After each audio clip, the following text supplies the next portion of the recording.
you want to work on as board goals through the end of December 2025. Because believe it or not, in January of 2026, you will elect new leadership. No, 27, I'm sorry. Through 26. I'll get it right. You will elect new leadership, and you'll have a new board. Some people will be going off the board, and some people will be coming on. And so the cycle seems like it's a long way away, but it really goes very, very quickly. So Ben and I are here to answer questions, help facilitate, hopefully make sense for you. Obviously, you're going to be doing the work and the discussion, and we'll share out from the small groups so that you can hear each other. And I know it'll be a robust discussion. I do know that Dennis is ill. I would want you to know that, and so he may be. Hi, Dennis. He was going to try to join us live stream, but he's pretty ill, and I'm not sure he'll be with us even tomorrow. Jim Porter, as you know, Charlene had the second knee replacement and did not go quite as well as the first, so he's being caregiver for her. And Michelle is School for the Deaf, has negotiations today, so that's why they're not able to join us. So I'm going to share with you in a few minutes some work from the past meeting last time we got together, and some summary. But I want to kind of go over with you, set the stage for what is your role and what are other people's role as it relates to this thing called Kansas education. So obviously, you know that you were elected, and you were elected to be on the state board. My guess is, Connie, kind of nebulous. What does the state board thing do? You knew it for a little bit for being in the legislature. You know, what are the parameters? Because oftentimes you'll talk about, I wish the Kansas legislature would stay in their lane, and they say to you, I wish the state board would stay in their lane. What are your lanes? Right? What are those? And quite honest, those somewhat are defined in the Constitution and in statute, and other times it was defined by court cases. So we'll just talk some about that. So format of the retreat, Ben and I will frame the discussion. You'll have some independent reflection and thoughts, and then you'll have small group discussion, and maybe at the end you can put it together some large group discussion and reporting. It's very similar to what we did last year. All right, so I shared this with you last time. I'm not going to talk much about this. This is literally Article 6, Section 2 says, the legislature shall provide for you, and you shall have general supervision of public schools. That sounds like a lawsuit to me right off the bat. Right? Well, I mean, someone's going to have to define that, and it was not clearly defined. What is general? And so, guess what? My guess is you'll argue that for the history of time, and courts will have to weigh in. And they certainly did pretty quickly on what was your role, what was the local board's role, what was the legislative role, educational institution, and all the educational interests of the state except those given to K board. That's pretty broad. And the court narrowed that a little bit, said, maybe not everything. All right? And then Article 6, the one that Connie and all the legislators dislike. You're supposed to do everything. We got to give you the money. We'd like to have some say in how that money's spent, but it says make suitable provision for finance. And in the history, going back to state board, this is what's been litigated over and over and over again, even though this has too. This hasn't been litigated in about 40 years. The last time this was litigated was the 2017 Gannon decision that then was put forward. So, again, make suitable provision of finance. In Gannon, the legislature, this is the quote out of Gannon, the legislature has the power and the duty to create a school funding system that complies with Article 6 of the Constitution. The legislature would have argued, well, we did that. And the court said, we don't think you did. But we're going to let you do it. You have to go back and do it, and they did. They did, and 2017, then the decision that we still live under today. Okay, now that's going to maybe be redone. We'll see what happens. But they were clear. That's your role. We'll decide whether you meet it or not, but we're not going to tell you. I think there were some people, Connie will remember, tell us what you want, and the court said, we're not telling you, that's your role. We'll tell you if it's out of bounds. Local boards, what is their authority? Well, they're given authority to oversee all the operations of school districts in the state constitution. Guess where we're at? What is today? May 12th. Guess what's happening in the next 2 weeks? And I'm going to tell you how that plays out in your life. What's happening? Schools are getting out. Mm-hmm. And what happens before they get out, Connie? Graduation. Yeah. Okay? Yeah. So I'm going to just bet that the volume of email that you have received has increased recently by someone who's figured out that some young person very important to them, son, daughter, grandkid, is not maybe going to graduate. And they're a little excited about that, and we need you to intervene. Well, what you find out is we can help facilitate the discussion, but that local board, you set the graduation requirements, they determine how they meet them, and they determine the grades, and they determine everything, and we can help facilitate if something's there, but we can't intervene. So this tension isn't just between the legislature and you or the federal government, it's you and the local board. Because all these people were elected. All these people were elected. And that says in the Constitution, public schools shall be maintained, developed, and operated by locally elected boards. And oftentimes, now we could argue, well, we don't know who they are, right? We don't know who our Shawnee Mission Board is. Okay, that's fair. That's fair. But that's who they go to. So when you call us, or Betty says, I got a complaint, can you help us? Our staff reaches out to the superintendent and says, you're going to need to call this parent, put this together, and try to resolve this, because they don't think you're listening. We say this a lot. And, well, you know, they have their version. We've heard the parent version. But you need to try to resolve it. And 9 times out of 10, us calling does put some pressure on them. But we have no authority. Just, you know, that's local boards. They are elected just like you, just like the Kansas legislature is elected, just like Jerry Moran's elected. And all of those people are elected with a certain responsibility going forward. So, by the way, I took this out of Mark Ferguson's notes that he presented to the state board, I think 2 years ago. Kathy and I were talking 2 or 3 years ago about the bullseye of what this was. So, the state board's authority relies on the Kansas Constitution. You have self-executing authority, as do local boards. Which means if it's not in law, you can enact policy and regulations to do it. So, general supervision over public schools, education interest, rules and regulations regarding these topics are not subject to legislative review. So when you do a regulation, graduation, that's not subject to the legislature reviewing that and changing that, because you have the authority to do that. Conversely, all right, Topeka 501, which we're setting in right now, they can make policies, and you don't get to review those as long as they're in agreement with law and you review.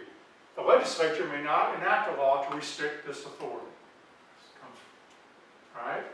And the state board can regulate education matters without legislative action. Now, the legislature can also do things, but you don't have to wait for them. Again, I'll go back to graduation requirement. You didn't wait for them to do graduation. You did that as a board, and then you put that in regulation. So here's then what the legislature can enact legislation which facilitates or assists in carrying out the board's authority. All right, so let me give you an example. Legislature says we want to have early childhood education. We're going to fund early childhood education. All right, it gives then the state board self-executing power on how to deliver those resources, as an example. Legislation must be in harmony with the board's authority, not in opposition to it. This is where the court said it has to be harmonious. The work has to be together. Not that it never was. And if there's a conflict between legislation and state board regulations regarding the quality of education, the legislation would be ineffective. That's an Attorney General's opinion, and that's the page number of the Attorney General. Yeah, Kathy? Is this in court cases? Is that where he's bringing this from? This is the Attorney General's opinion. Oh, okay. Yeah. I was looking for it, but I did find that there's an annotation on one of the statutes that states that the State Board of Education has general supervision of the local school boards, and the local school boards maintain, operate, control. And it's in the annotation, it's in my car, and I've been trying to find it. And I can't find it, but I will try to get that to you. I'll write this down. And if you ask me legal questions, I'll have to say I'm not a lawyer, but I don't see any authority that you have over a local board. And that because they're elected, like you, I don't see that Connie, when she was in the legislature, Oh, no, that's okay. had any control over you either. You have some. No, general supervision is not control. It's the general supervision though is not over the schools, it's over the local boards. That's what the annotation said. It didn't say control. The ones that have control, maintenance, and operation are the local boards. And that's a separate annotation. There's two different annotations. And the second annotation is the local board has control over the schools. I've never seen that. I would really be. Yeah, okay, I'll go grab it. I've And I think Mark can answer that question for you. It's never been applied never in seen my time. Okay? So, also in Gannon, and is the Rose capacities. Never heard of until we got to Gannon. And They got them out of Kentucky or something. yes, they took him out of Kentucky because the legislature was saying to the court, give us some guidelines, what are we supposed to do? And so obviously academics were there. I'm going to give you that, okay? Academics were there. But the Rose capacities were written into Kansas law. So the court says you have to hit the Rose capacity. Kansas legislature said, we'll put those in statute that you have to do it. So it's now in both. It's not in the Constitution. But a court case in Gannon said you have to do it. This may formulate, again, your thinking around your authority in this general supervision as it relates to what do you want to do. So I'll go through these and then we'll... Is there 7 of them, right? Mhm. You're good. And they're oftentimes called the Rose standards. Yeah, not. The reason that we call them capacities, which they are, is the word standard gets used in many, many different ways, like a standard of operation, a curriculum standard, and I think sometimes as non-educators we can get confused. So here they are, and I'll have this for you so you don't even have to copy it, and you can have this. Oral and written communication skills to enable students to function in complex and rapidly changing civilization. So specifically about that, Melanie will remember this coupled with what Kansans and kids were saying to teachers. They put an emphasis on this when they redid the graduation requirements. Right.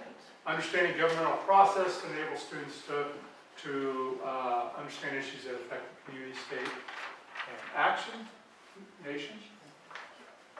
Grounding in the arts to enable students to appreciate their cultural and historical heritage. Knowledge of economic, social, and political systems. Self-knowledge and knowledge of students' own mental and physical wellness. Training or preparation for advanced training in academic or vocational fields to enable students to choose and pursue life work intelligently. And finally, academic or vocational skills to enable students to compete favorably with their counterparts in surrounding states in academics or in the job market. So they said in order to fund legislature, you have to make sure you're funding academics plus these areas. And then they were put in statute, as Connie mentioned. So those are the Rose capacities. Now, I'm going to pass this out. This is more than that. I'll get to it in just a second. I've actually been studying Sorry? self-executing too. Looking at the vocational thing, because there's two that refer to vocational. Yes. Yeah. Training. Training, preparation, for advanced training, and then academic or vocational skills. I would say the government is probably. No, it's 72-113. The other one might be college. And the reason it's important is because the State I Board of would say Education, it's my interpretation. I You're probably right. Either Yeah, it's what did working you with the say, Con? system or they're I working said with the the training boards. preparation, that one's Depending on the more two. toward college, and the other one's toward vocational, you know, the vocational education stuff. A little bit, I think about this. So training and preparation for advanced training in academic, that's certainly higher ed, college, or vocational field. So it could be technical, to enable students to choose. This is where you would get, what are the courses that a student should take? Now, what is the CTE? When Natalie's talking about CTE courses, that's so that kids have either side. This says we should measure that against what Missouri's doing and what other states, because it says to compete favorably with their counterparts in surrounding states. Okay. So this, we regionalize sometimes this, we sometimes call ourselves, we use the word we really are Great Plains states if you look, but we also are some of the western states also. So that's where these two.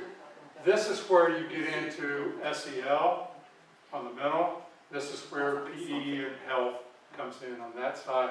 And then the rest of them I think is pretty self-explanatory. That's what it is. Okay? So, you know, when you ask your graphics department, hey, I need a 4-legged stool. Look what I got. That's pretty good. So I'm going to say the Kansas legislature talks a lot about 3-legged stools that relates to taxation, property tax, income tax, sales tax. And you've heard them talk about that over here. And if one gets too high, balance. I'm talking in this case, you have federal requirements and laws.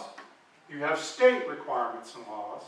So the federal government gives you lots of special ed and gives you laws around title funding and gives you laws around child nutrition and wellness. The state gives you a lot of early childhood that was put in several years ago and some other areas. So that's 2 legs of the stool. You are 1 leg of the stool because you can do what you want to do in regulation as long as it doesn't violate those laws. And the local boards can do anything you decide that you're not doing, which, again, I didn't go over all the court cases, but limits you on choosing curriculum, etc. So, that then leads us to this. And, yeah, Betty, I'm sorry. I was just wondering, just on her point, I don't know, I think it would clear some things up if we could address this is one thing that she does have. Or will that mess up your presentation? Well, It's okay if it it does. it may be more appropriate tomorrow when you have Mark and Scott there to actually address that versus me. I mean, I can address it historically. Well, it was only a couple of things in Okay. there, because when you go back to the authority of the state board, it says general supervision. Correct. That, the case annotation that she has, which general supervision would encompass everything from an educational standpoint. This just, once again, says general, which means, from my perspective, we're not in the weeds detail, but it's a general oversight. It didn't just say that. It said, it says. Let me finish. Well, yeah, but that's But what let it me says. finish and then you can speak. When we talk about general, and just as you were saying, that's where a big problem comes in when the word general is used. So I'll give you an example. Can I correct that though? Yeah. Because that's not what it says. It says, the State Board of Education possesses general supervisory powers over district boards. And then in the one before it, it says local boards supervise schools. And those are the case annotations for this statute 72-1138. And the case that's being annotated is State ex-rel, whatever that means, versus Board of Education 212. So that is a legal case that where that determination was made. that was the purview of the state and the local boards, and that was a case annotation that was used for this statute. So I wasn't even looking for that. That's why I think Mark had But yeah, stopped. my word was just that it had general in both cases.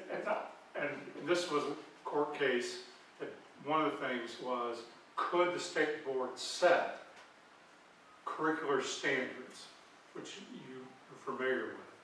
And the court said yes, but school districts will choose the books, they'll choose the curriculum, they'll choose the methodology, teachers will determine the style, and that local districts can even say, we're not even going to do those standards. They could even do their own, even though, and again, Mark, I think, can give you better on that. So it's a four-legged stool, not in terms of money, because the federal government gives really very little money to this endeavor. So don't think about this as money. In terms of authority to this being students or who we're trying to address. So, at your location, whoops. So your first question is, discuss the role then, I think we're already doing that you have in relationship to the Kansas legislature, to the federal and local boards as you see it. Because I think that this will help you think, what is it that we want to narrow what we do really well so that local districts can do what they do.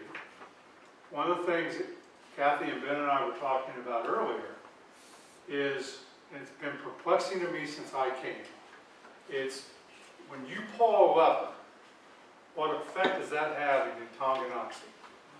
Because sometimes you think it's going to do X and it doesn't, it does Y. It just, and so you can say, we're mandating this, we're encouraging this. So a mandate is state assessments, for example. Here's some guidance, or here's some things you may want to look at. The task force on screen time took no action on that, but said, hey, here's something you may want to look at if you're going to go through that. So discuss at your table how you see this role that we just discussed. Go ahead.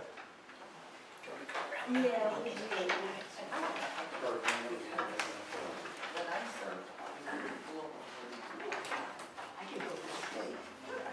state Looking at all the mandates, I really want to like mandates, all districts have to do it. especially when they're ideas, they'll say, you do this. We were very, Why not? Send it because down we and felt let us What year was that? decide I don't remember. whether we want to do that. I asked I them. think it was Penalize us, because was it's that like, 17? this is not good for our state. Because we're not doing it.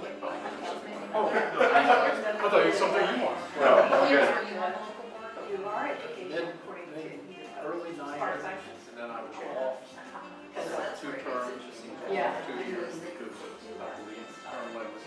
Just like And then they went back. to yeah. figure out You know, what I would like I to did see good them and bad, then I when they ran send, trying to get and new kids. I know they've It's like already. early 2000s. That's not, I think it was if we every can go here, we can go here. Decide where it's. And then what I did, Not say, oh, it's got to go here, it's got to say, work at mandates. you probably could Work have on done it. it. And we just decided based on the ways they require it. I But would love to unfunded mandates, and so we have to be safe.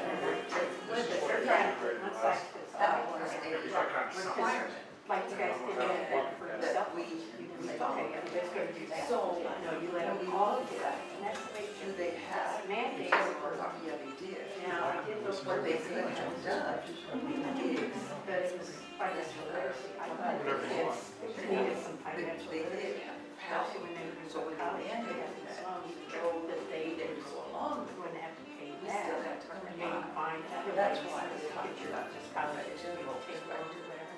But, you know, How we went about doing that, they left it up to us, but they still according said to the this, same. so we would have to comply with their. And it was interesting because we could require them, Right.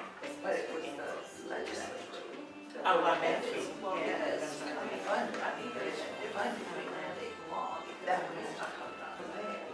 And it was private because it's for the feds, and if it's because of legislation, department,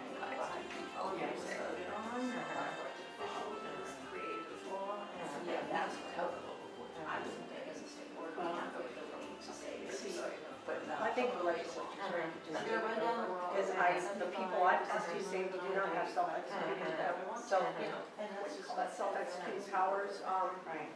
And I studied that, self-executing authority, and I studied that, and it takes to me like it's a mixed thing. So like here, we're hearing we're self-executing. From the legislature, I'm hearing that we're not self-executing, and I'm hearing, I don't know, so now what it is a Not balance. necessarily when you get all passed, because you're talking about a big And name. then I'm the task, we're talking about the state board relationship, Kansas legislature. The legislature might do. I mean, we're dealing with what it is. Because it's not the same one as the month. I gotta be somewhere. You're leaving? Yeah, I was already leaving. I knew I was only gonna see here Yeah, for so, 45. you know, that's, they kind of figured that out. I guess that's the good stuff.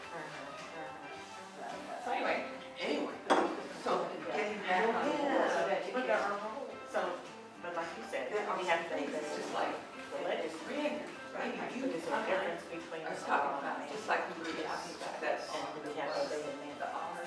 And Stop Stop arm. arm. Stop arm. I think I The arm together. saw The stop arm. We didn't do hardly any mandates, but I had the legislature, On at the, least when I was. And education. that was something we would want to do, but it was still required. The only thing that took a long time was to meet And that was why. restraint. Because you can't control traffic. You have no authority over traffic. Okay. And whether they pass a school bus, you can't give you a ticket. So while you, there are laws related to, you put up a stop arm, your regulation would say, when a bus stops, they have to have the lights on and the stop arm has to come out. Law says, if you pass that, you should be ticketed. However, law says, I have to see it happen for that to occur. You've asked for that law to be changed so that people can ticket it based on the camera, kind of like the turnpike tickets you if you get on. And they have yet to take that out. Because you have no supervision over traffic. So that's kind of how we get in the mix, because there are things we want to do that, but there are laws we don't control. Here's a newer one for you, the legislature. Otherwise, they were going to define how graduation rates are set in the district. Yeah. We keep talking about when we work together. That's a two-step. That's kind of narrow. Figure it out. Now, according to, and see, this is the thing that's so interesting, Governor Mark Parkinson. because Very well. the way things are, So you guys will will be time, and this is what stated in the Constitution. So this is That's what we follow. Right now, it's, But we're change all the way through. yeah, build a lane. Yeah, so it's that hard to. Some things are being rewritten. And then the foot boards. I mean, So, and what we say at the state level, limit for regulation. But there are certain things that have to happen, either at the state board or the state level. The local boards can't control everything, because then you have chaos if everybody had a different regulation or a different definition of things that we currently discuss at the state level. Especially on our level. When you're dealing with the letters. 1 minute. 1 minute. So I always want to question we said discuss all the states and what's coming out of this. Yeah.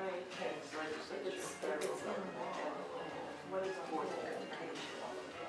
I mean, our role So is. basically, the legislature says you Well, have I think at the local level, they're intimidated, they may not. They can And say, the state, you have to figure out because they so that when you show life, the local board has to spend taxpayer money. And they don't even care if it's to a first grader. And then you have Planned Parenthood teaching that. So then we have to figure it out. And then the federal government just gives them money, but they have to do all this other stuff. But money is where it is, because federal government, they tell our legislature that that was, if we tell, So that we're. we say something, legislature can withhold our money. And they like, Our power over what so we you're can looking for. accreditation. Or make a police district, as I should do. Yes, yeah. So At our different levels. each one has been given a little bit of power to have their way. Okay, And to take away money. any takeaways? Kathy, from your table, Situation. anyone wants to share out just your thinking or what you discussed? It's not, but Connie? nobody I'll will say it's sit easier down and to have a change a rule or a conversation. regulation than a law. I mean, and that's I'd what, rather see it in Legislature, rules and federal regulations government, than stuck in a law. That you, That's what. and state board too. you have to get State board too. 120, 80 or some number over there Yeah. that take that law away. You can't hear So, what somebody else If we has can to do it say. in rules and regulations, Buy into it. and when it goes down to the local school board, You know, they can make a decision. It doesn't always have to be us doing all of them. Correct. And Connie, I love that you said that. Connie said, boy, I love that we can do things in policy and regulation, because that's easier to change one way or the other than law. And that's been our approach historically to the don't do that in law, because Danny, you were pointing out a law right now that we're going to deal with that maybe isn't very well clarified, right? And I'll go back to the mental health task force. That came about because they were passing laws on suicide and abuse, and we said, whoa, slow down, there's too many laws, and everyone's requiring 2 weeks of training. Can we come together and figure it out? So we've tried to preempt some of that because it is easier for you. It's not easy, but it's easier for you to take away and put in than it is legislation. In fact, one of the things I think you will discuss in your legislative priorities are what things would we encourage the Kansas legislature to do away with. All right? Because they never do away with anything, but we add every session. Right. Very good. What was the discussion over here? Anything you want to report we out? don't have a clue. We just had a lot at the end. Yeah, we did, in fact, what I was talking about just was the power that each government has over the other. Federal, the state has to go along, because if you don't, federal can withhold funding. The same thing with the state board in relation to the local board. Our authority was accreditation. So it's like we were each given a little bit of authority to get some things, but Danny brought it together. He said, that's why it's so important that we talk together and try to get on the same page. And not have such a thin skin that you can't, he didn't say this, I'm throwing this in for free. That if you don't go along with what I'm saying, then I'm not going to talk at all. Sometimes it's good to listen, because somebody can have a point that you didn't think of. Absolutely. And so why it's so important that we try to work together instead of my hammer is bigger than yours. Right. Now, Connie mentioned law. A law gets passed, whether it's federal or state, your job is to execute that law. And however, sometimes it's left open, other times it says you shall do something around that.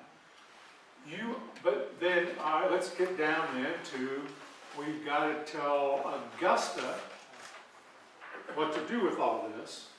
Betty's right. You have no enforcement mechanism. Right? People say, well, I think they're breaking the law in Augusta.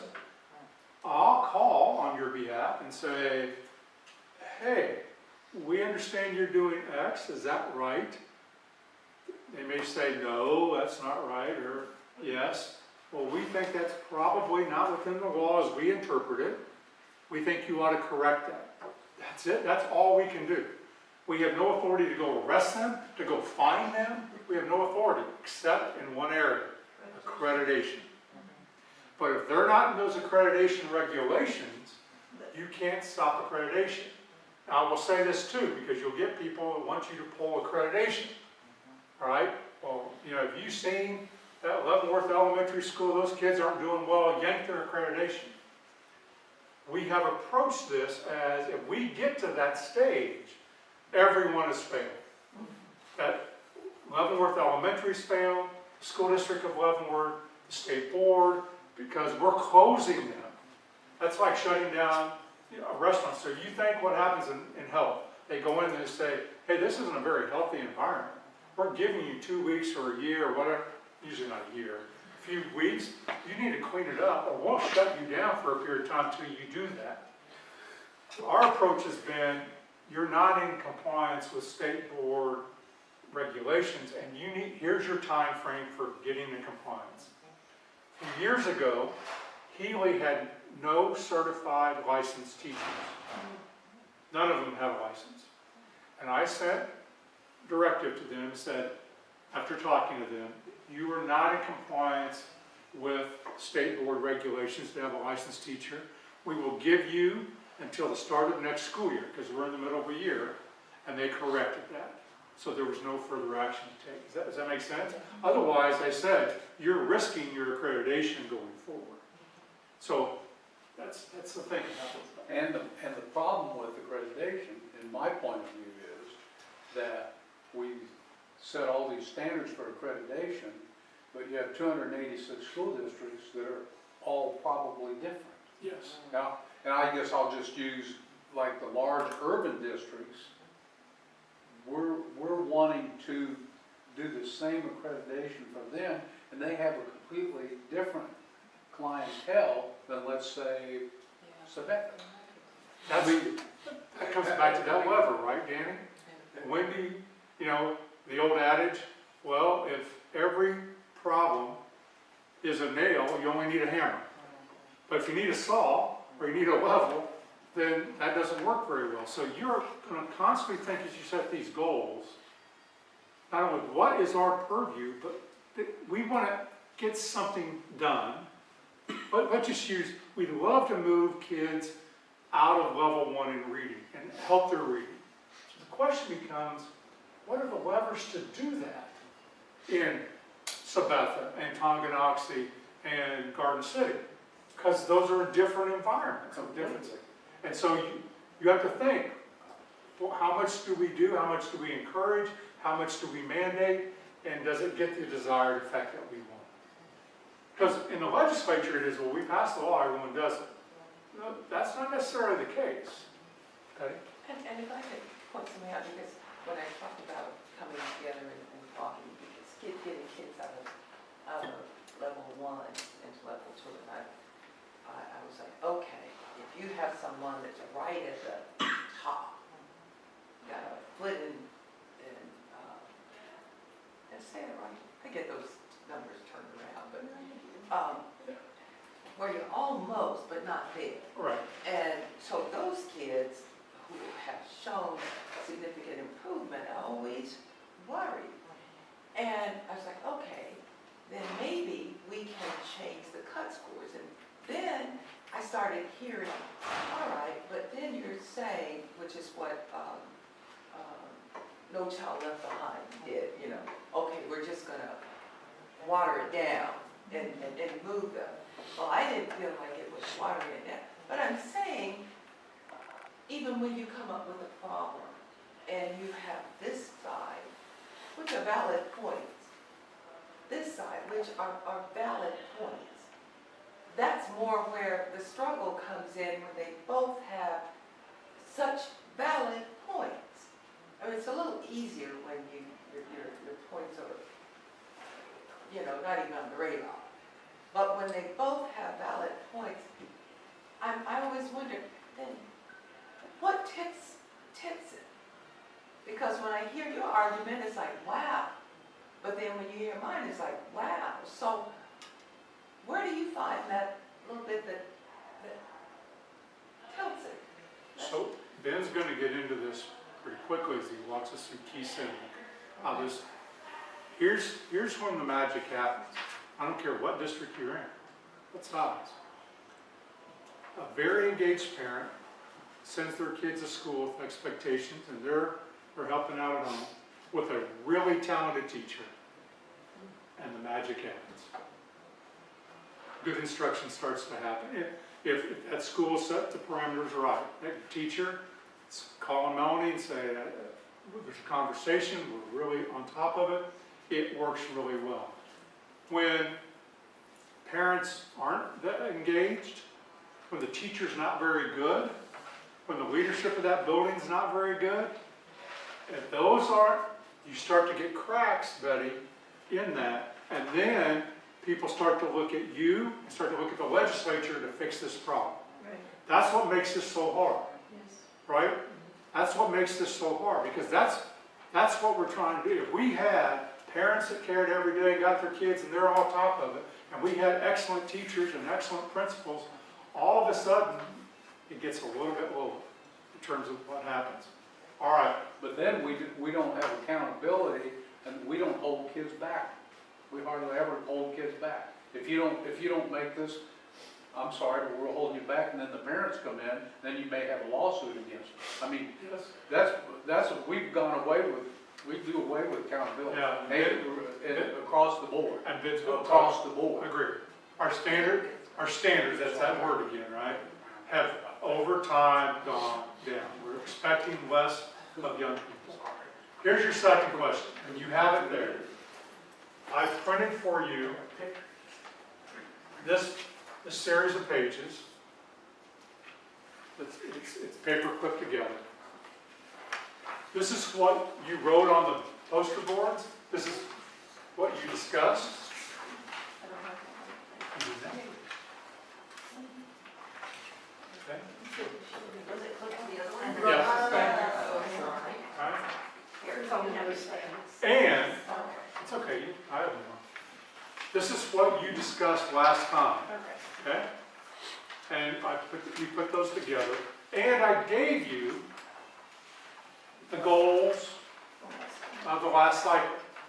And knowing kind of your role in a very general sense, look over these and just discuss. What takeaways do you see from last time and the goals that would start to fit into what you're discussing? And then we're quickly going to get to Ben, because I've taken way too much of this time, who's going to tell you what you have done with Keeson, what we might do with your goals related to try to think about those levers that really high impact can make an impact. So, Can yeah. I ask a question? Yes. I think what you just described is what, in Topeka Public Schools anyway, Dr. Anderson called the three-legged stool.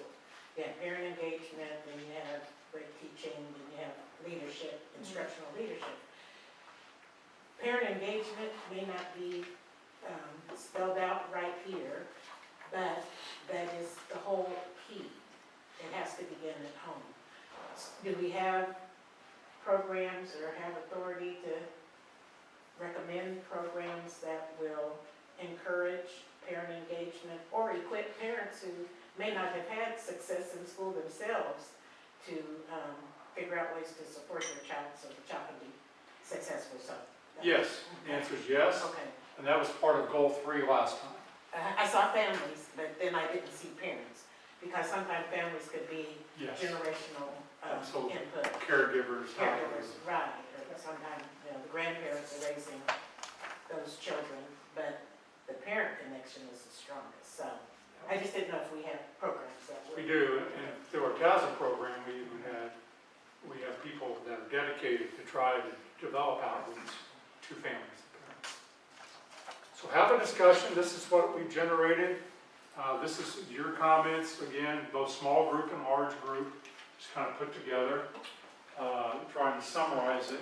You may recognize some of those, and you may not recognize, and how you think they start to fit together in your goals.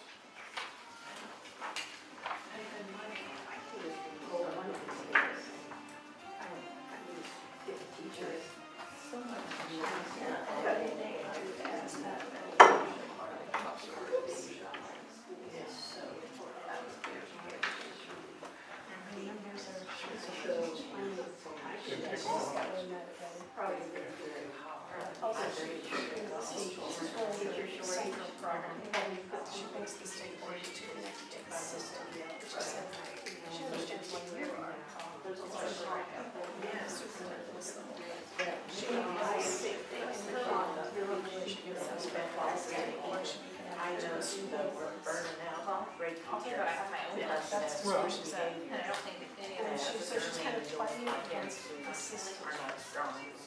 For one reason. Because she needs So the system. I think It ties right somehow into Is it responsive to? fostering It's such a all big parent I interaction. don't want it to attract my It's gonna be the key. They do, but, we'll have the same Same option for parents. parents. It's just such Yes, a- same time, carrying all the way through elementary. So that's why we have, And that's why I was wondering if we had some options. So you know, But you know, the big problem that I see, which, so that's why we look at the social Yeah, that's, unfortunately. yes, depending on how to. So it's. You're the lead. Pray with us. And teachers can assist if they don't have to be, Thank you. it's like an Thank you. It was, how long did it take? yeah, So and I get class to realize that was a real, like, seriously. Yeah. And so that's when I. So we take that leadership to it, which is, which has, they're having about, we talk about training and different things. okay, But we're also. private schools, I'm at public schools. And she said And something parents to bring me, their said, child to the school.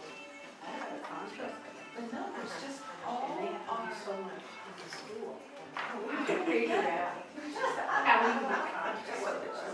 Now Kyle's coming to our school. He's got to obey all the rules. He's got to show up on time. Well, I I mean, when I'm supposed to she's be not, her kids frustrated. walk in and get a And class. she's struggling. And, you know, I said, oh, I overslept. Sorry. that's quiet.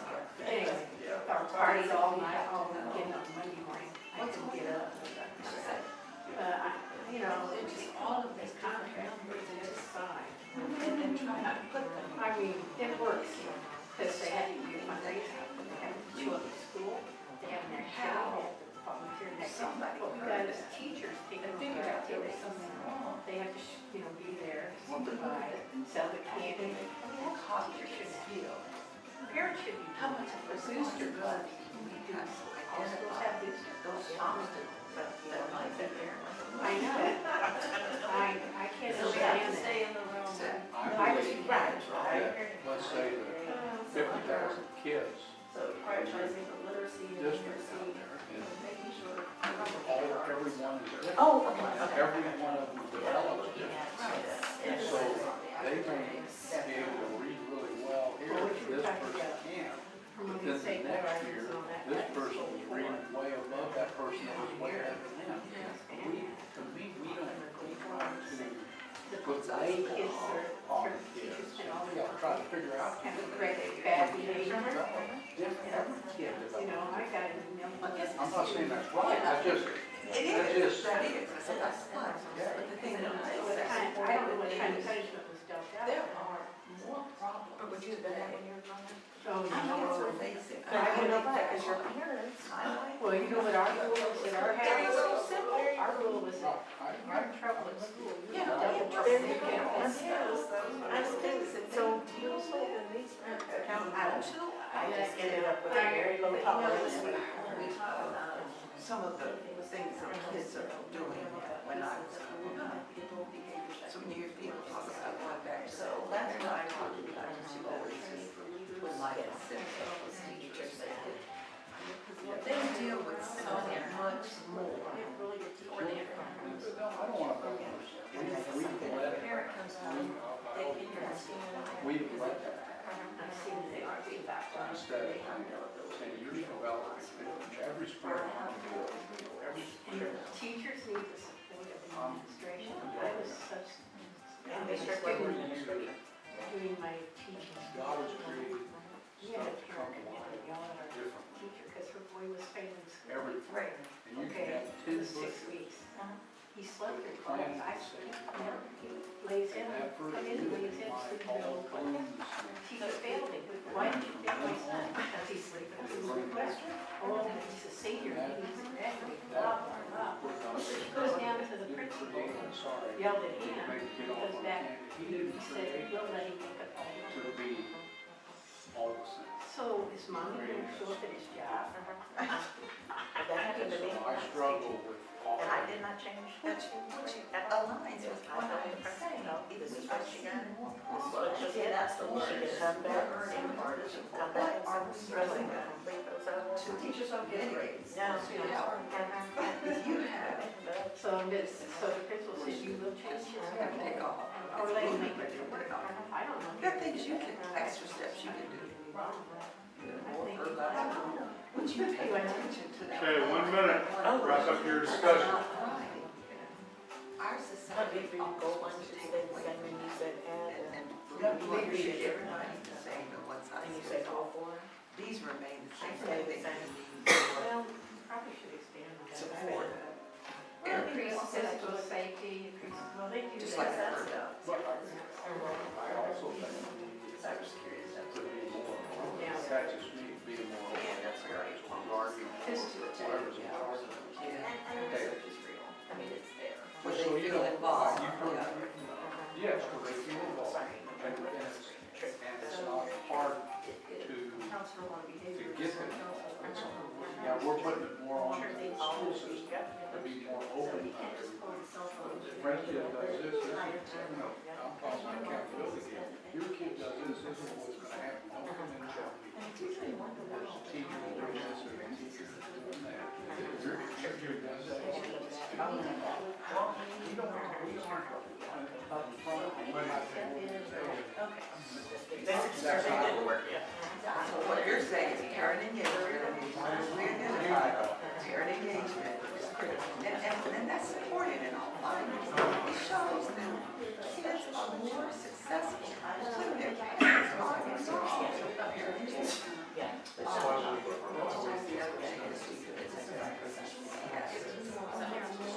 So I'm actually adding, this is going, I wrote it down twice. That's all I said.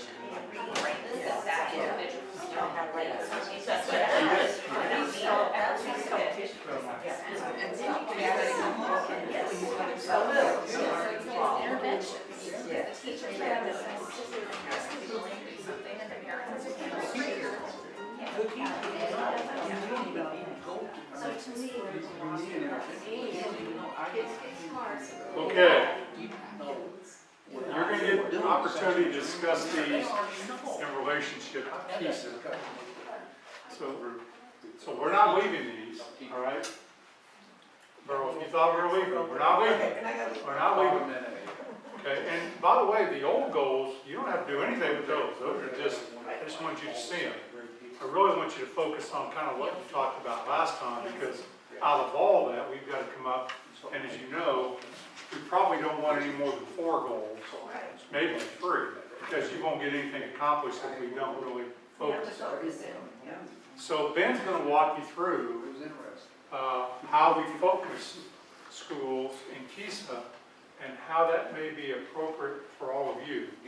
I don't know if you know this intellectually, but the job that Ben and Jay and Myron and the team have done with KSDE is phenomenal. And it's because, well, it's because of Ben's leadership. And so Renee's got big shoes to fill when Ben goes back to Heston. Or we're all driving to Heston and dragging back. No, Renee will be great, but the reason is we're putting something out, right? That's coming from a large collaboration within the agency having input.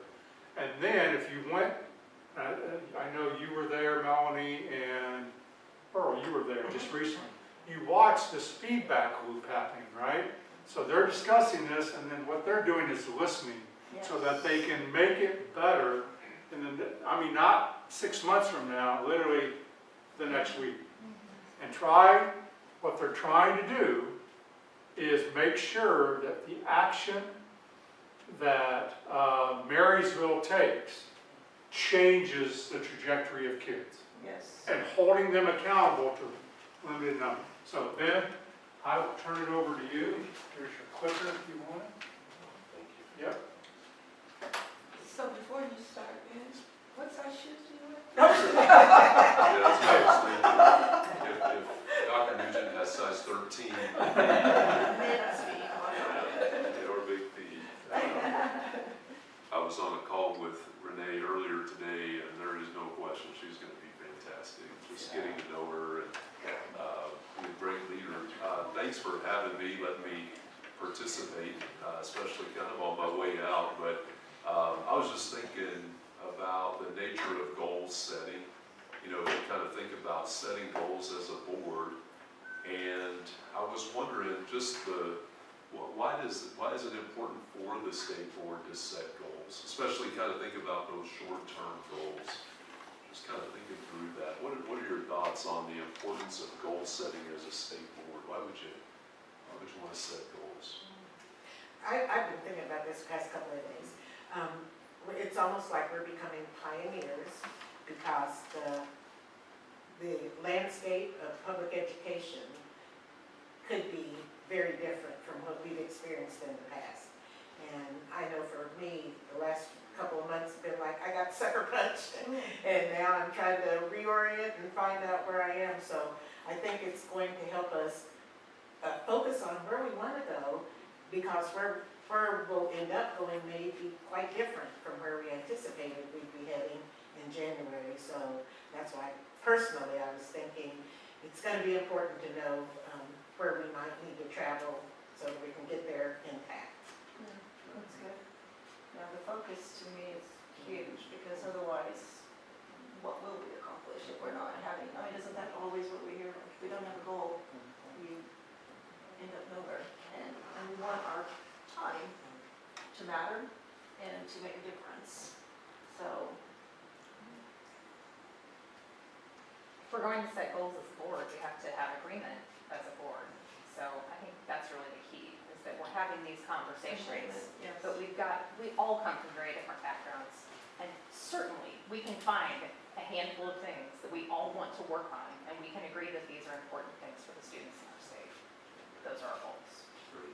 Yeah, that's good. And Agreement is amazing. it also provides a way to evaluate, have you made progress or not? Well, I think we'll talk a little bit about that as we go. That's I took a quick lap before we got started around the block, and I was just thinking about goals in my own life, and remember being a part of teams where you set goals. You know, we want to win a state championship or whatever that may be. And Melanie, that kind of strikes a chord when I think about the state board. I mean, when you set that goal as a team, you're all thinking about the same direction. You know, and I think that's so important, especially when you will have, just like on a team, you have various roles, right? You've got the star players and you've got the role players, and sometimes those role players are just as important if you're going to win that state title. Also think about individual goals that I've had, and I was thinking about a few years ago, you know Shane Carter, and Shane and I are about the same age, and it was like at 5:30 in the evening, he was sitting in my office and we were just talking about getting older, and I learned that Shane knows a lot about health and fitness. And I have always tried to, you know, stay fairly healthy. And I was learning in my first few months on the job here that it was hard because I was traveling and my world was kind of disrupted.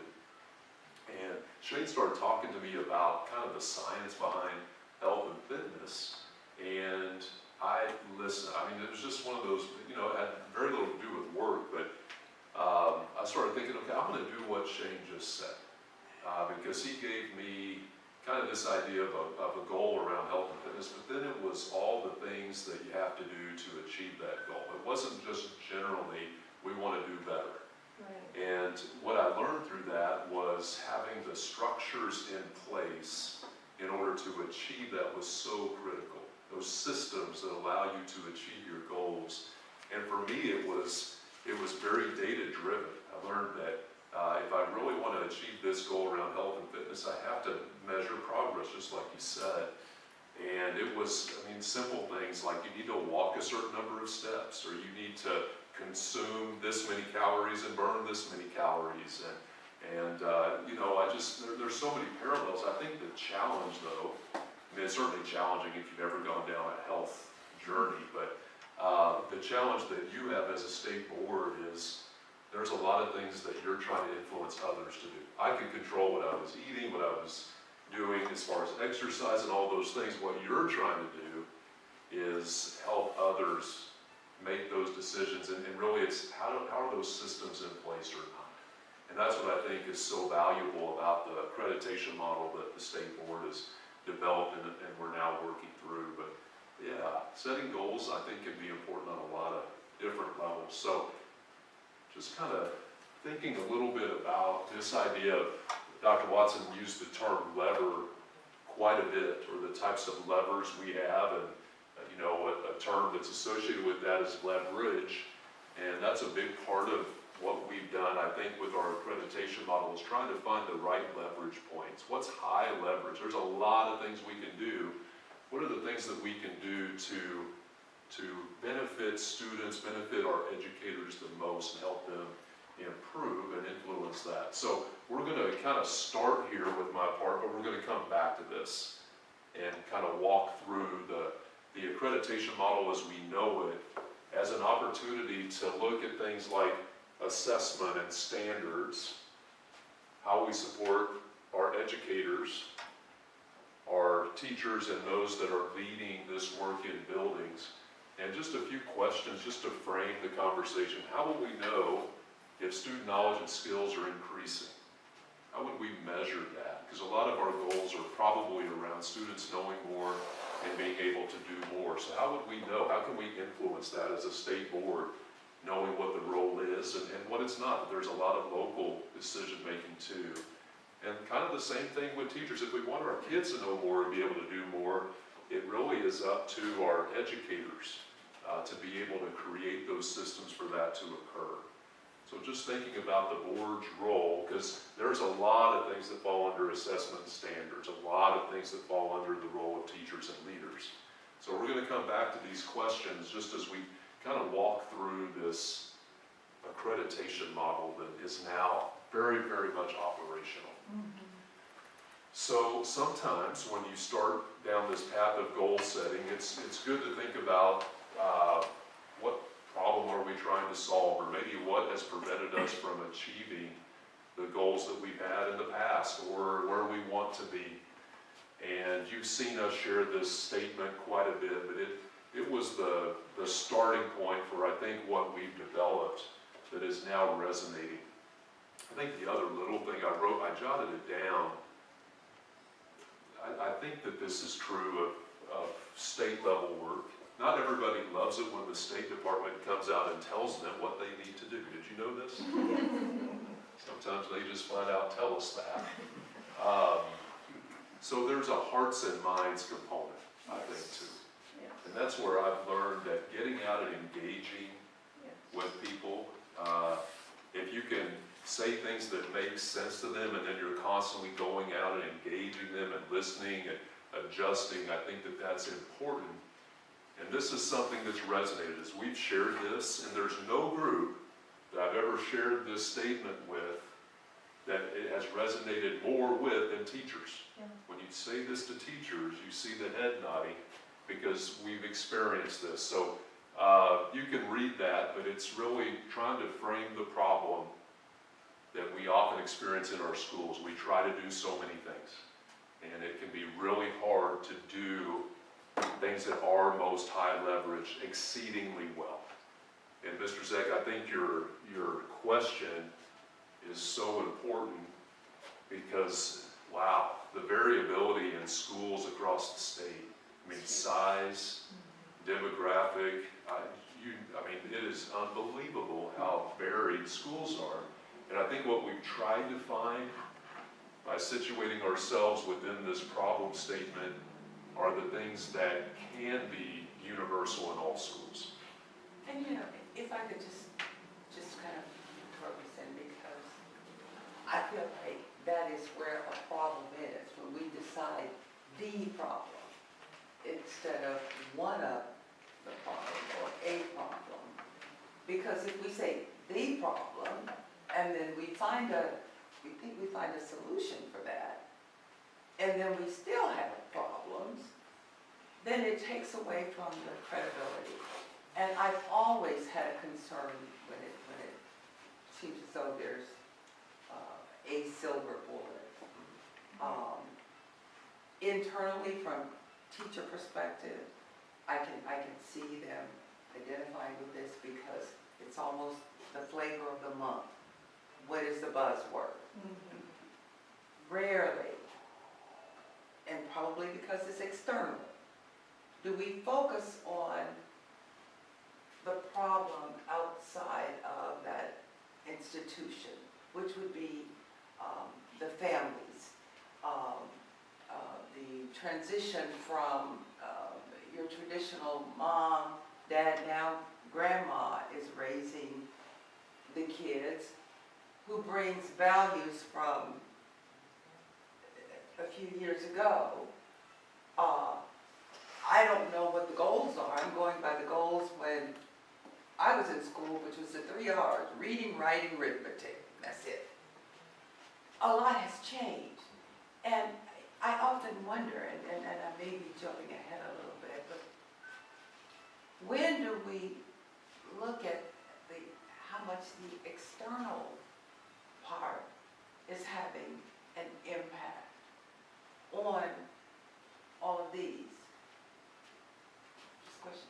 It's a great question. I probably have a lot of opinions on that. I think in my role as a part of learning services, so everything, what I've enjoyed so much about the role is I get to talk about teaching and learning all the time.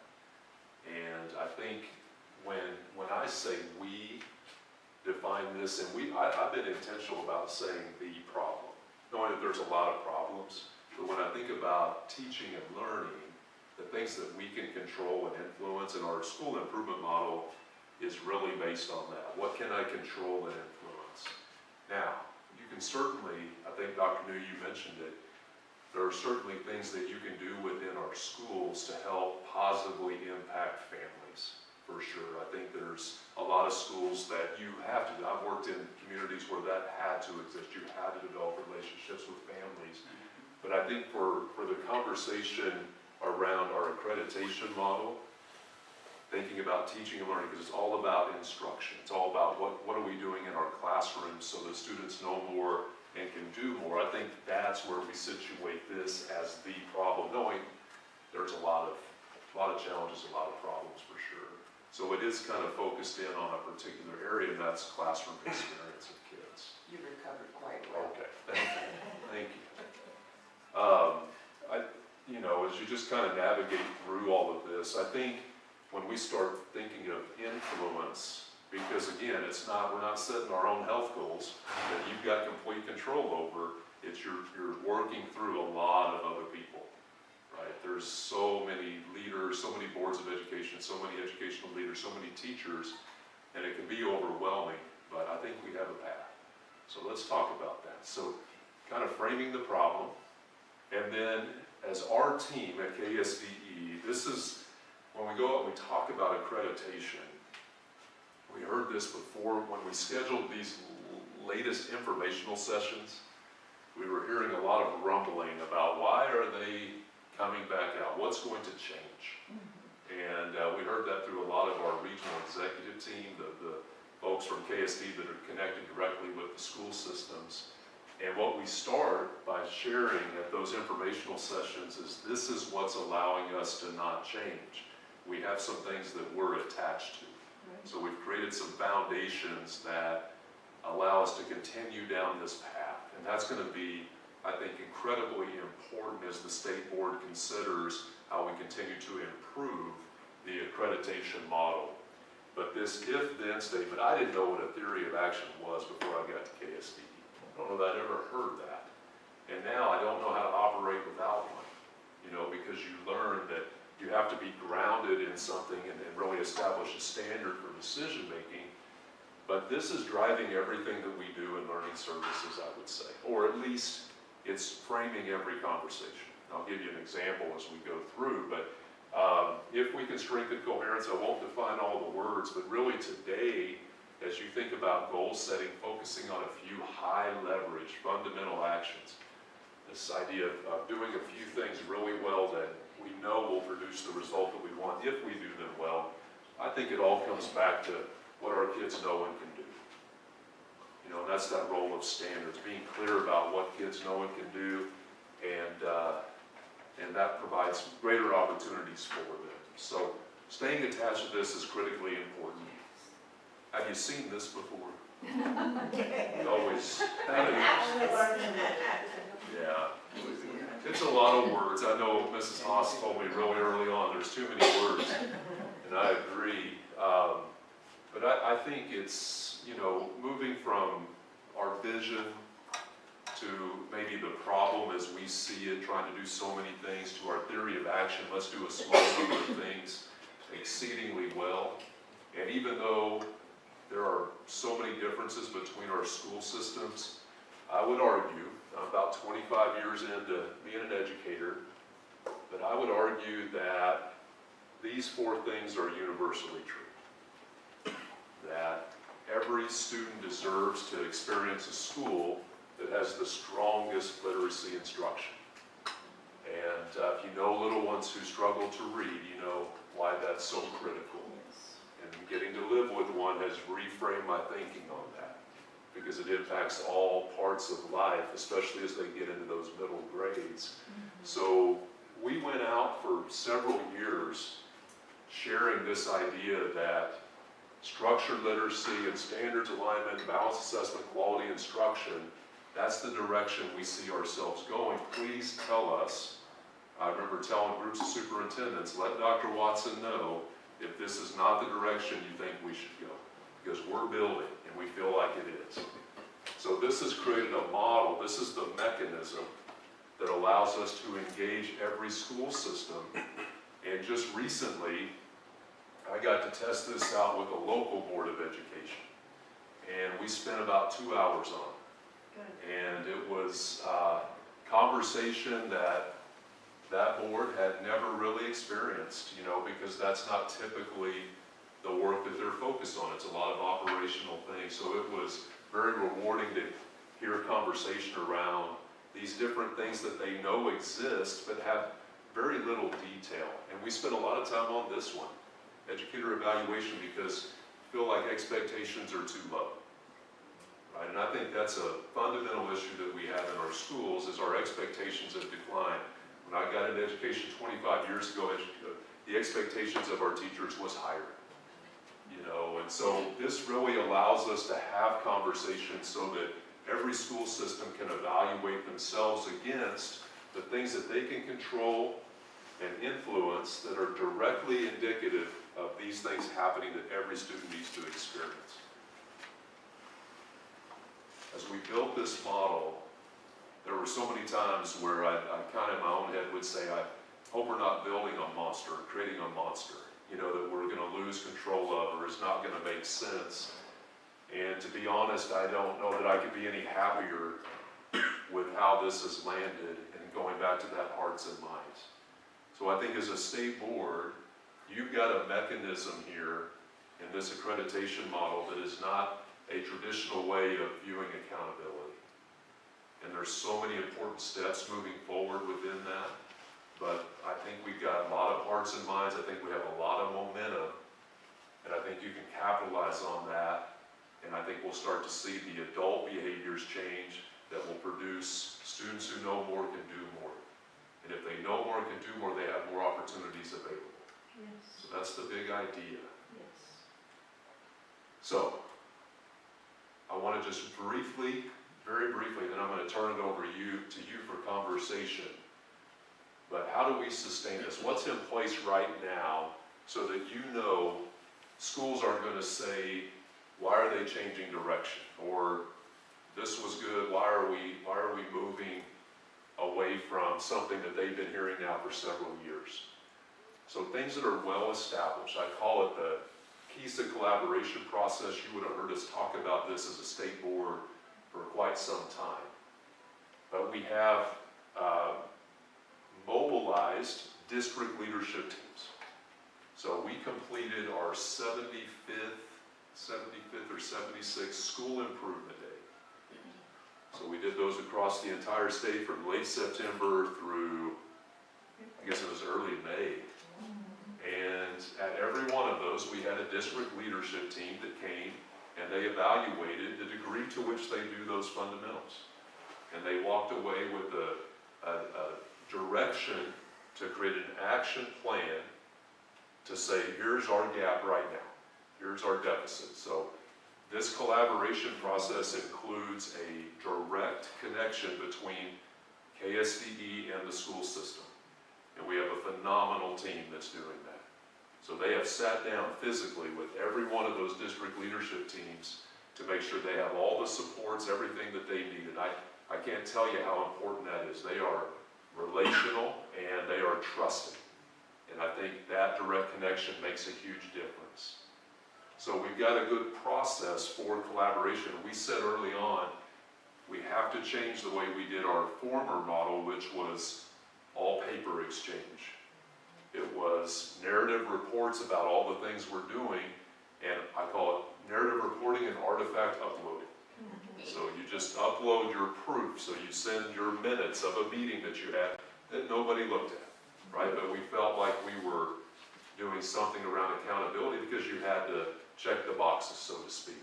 Now it's all about collaboration. We're sitting down with them, having conversations. So you're having with the district level teams, but you said something earlier about sitting down with the local board to get them really educated on this. And how can we do that? Yeah. I mean, that's a local thing, but I'm just, to me, if the local board members are engaged with that training, and maybe a school district puts in there, when you're a new board member, you need to understand what this is. I don't know, I just, Part of that engagement. I mean, piece. that you really hit on something when you sat down with the local board. Yes. Yeah. Yeah. And the reason, Because us local board members were dummies when we got elected, well, seriously. that's where I think as we think about leadership goals, you know, a strong superintendent who is well-trained will know the importance of that type of engagement with the Board of Education, because that's the role. And I think for our purposes, again, as we think about statewide work, we and this was purposeful, good or bad, we said we're not requiring you to take this to your board, but you should, right? And here's some ways you can go about that, but it kind of goes back, we can mandate it, and then we can't ensure quality, right? We can tell a superintendent that you need to take this to your board, and that can go very poorly. Right. Or we can start looking at models, because true collaboration, that's why we bring those school systems together. Because you're sitting around other district leaders, and we actually give them time to meet together. So those superintendents are sitting down, talking about the action they're going to take, and then how they take that back and move it through their system. And one of the things we've been really clear about, and I can say harder things now that I'm leaving, but now I have to do it all too. But when we come back for this next year, we won't get into today. Jay is actually going to talk about this tomorrow. But when those school systems bring their action plan back to that school improvement day, the first 2 hours is them talking about the work that they did. How did they move that work through their school system? And we have some standards that they have to meet. We call that high expectations, high accountability for that report. And what I've told all the folks that have attended our sessions is that if your team set that plan up on the shelf and didn't do anything for the past year, you're going to embarrass yourself at that day. You know, so we want to make sure that people know there's a high expectation to do. You have a lot of autonomy to do what you think is right for you within that framework, but then you have to do it. Yeah. And so trying to be really clear about that. And just throwing another wrench in there, I really think when boards are elected, a new member should be coming on first year, even with me. When I was running, I talked about what I was going to do. I am going, and that's your campaign, But when you are elected, that there's a big and the I. And it becomes we. And that's where you really need to learn that I can't do anything by myself. Right. If my ideas are great, then I need to listen, learn, develop a relationship. And I almost wish that, just as you are doing for educators, that there's something, especially for school boards, to help them understand it's a we process. It becomes a team. And you have to be willing to work as a team. It's like a superintendent who has a different agenda and a principal who has another, and the teachers have something totally different. Until that collaboration is there, it's all a lost cause. And I really wish there was a KSDE training for school board members to help mold that thought process and what it is that you're about. And I realize not everybody runs because they care about education. Some are just to disrupt. But when we attended the governor's thing, it was so great hearing those students say, I want to be able to give something back. I mean, that was probably one of the most inspiring things that I heard. You guys heard it too. What's your name? I'm coming, I want to give back. Boards have an impact on that. Yes. You guys do a great job, but if you don't have a board that understands that, you know, yeah. I think you're articulating what may be a board goal. There you go. To, Provide KSDE training to local boards. yeah. I mean, again, that's how it can formulate out. I mean, I think that's really important. Yeah. Dan, we're gonna put you on the road, sorry. Yeah. I know, you're leaving, I know. That's 6 weeks. Right. It's a lot of work. It's a good idea. One of the, along with that, one of the big takeaways that I've seen, so after attending about 10 to 12 school improvement days, I would say it wasn't half, probably a third of those have had at least one school system with a board member as part of their district leadership team. And universally, for those, they have said, even though it was difficult to stay totally in tune to all the conversations because there is a lot of educator-focused conversation, they all said, you got to get board members to come. Yeah. They felt like it was extremely valuable, and I would agree, just from sitting down with them, just that it's a long day. It's kind of a mentally challenging day, but it allows that conversation then for those board members to have at the board level. Yes. That's much different than the superintendent just coming and reporting. Now, the board member is actually talking about what they did. Yes. And not just one board member, not like the president, sorry, but just like here, what you're talking about, we intake, each one of us has intake differently Yes. and hears things differently. So if we just have one board member, listening to things at the local level, But their it would point be- of view, it's a whole But it completely. could be one way to help engage the local board Yeah. while we're working on Just- the I'm train them just- all in Lisa. Well, that's the fun part. I think it's fun. But The fun part about all of this, we do this with our staff, but I think it's so applicable to you as a board, is as we think about the structure, so the engagement that we have, that we've never had before, to the degree that we have it now, it's inviting you into that, because we've got things that we're talking about, and those things overall have been pretty good. We've improved them because we've learned a lot. We learned from the start, after probably the first 3 or 4 school improvement days, that the people who were facilitating were talking way too much.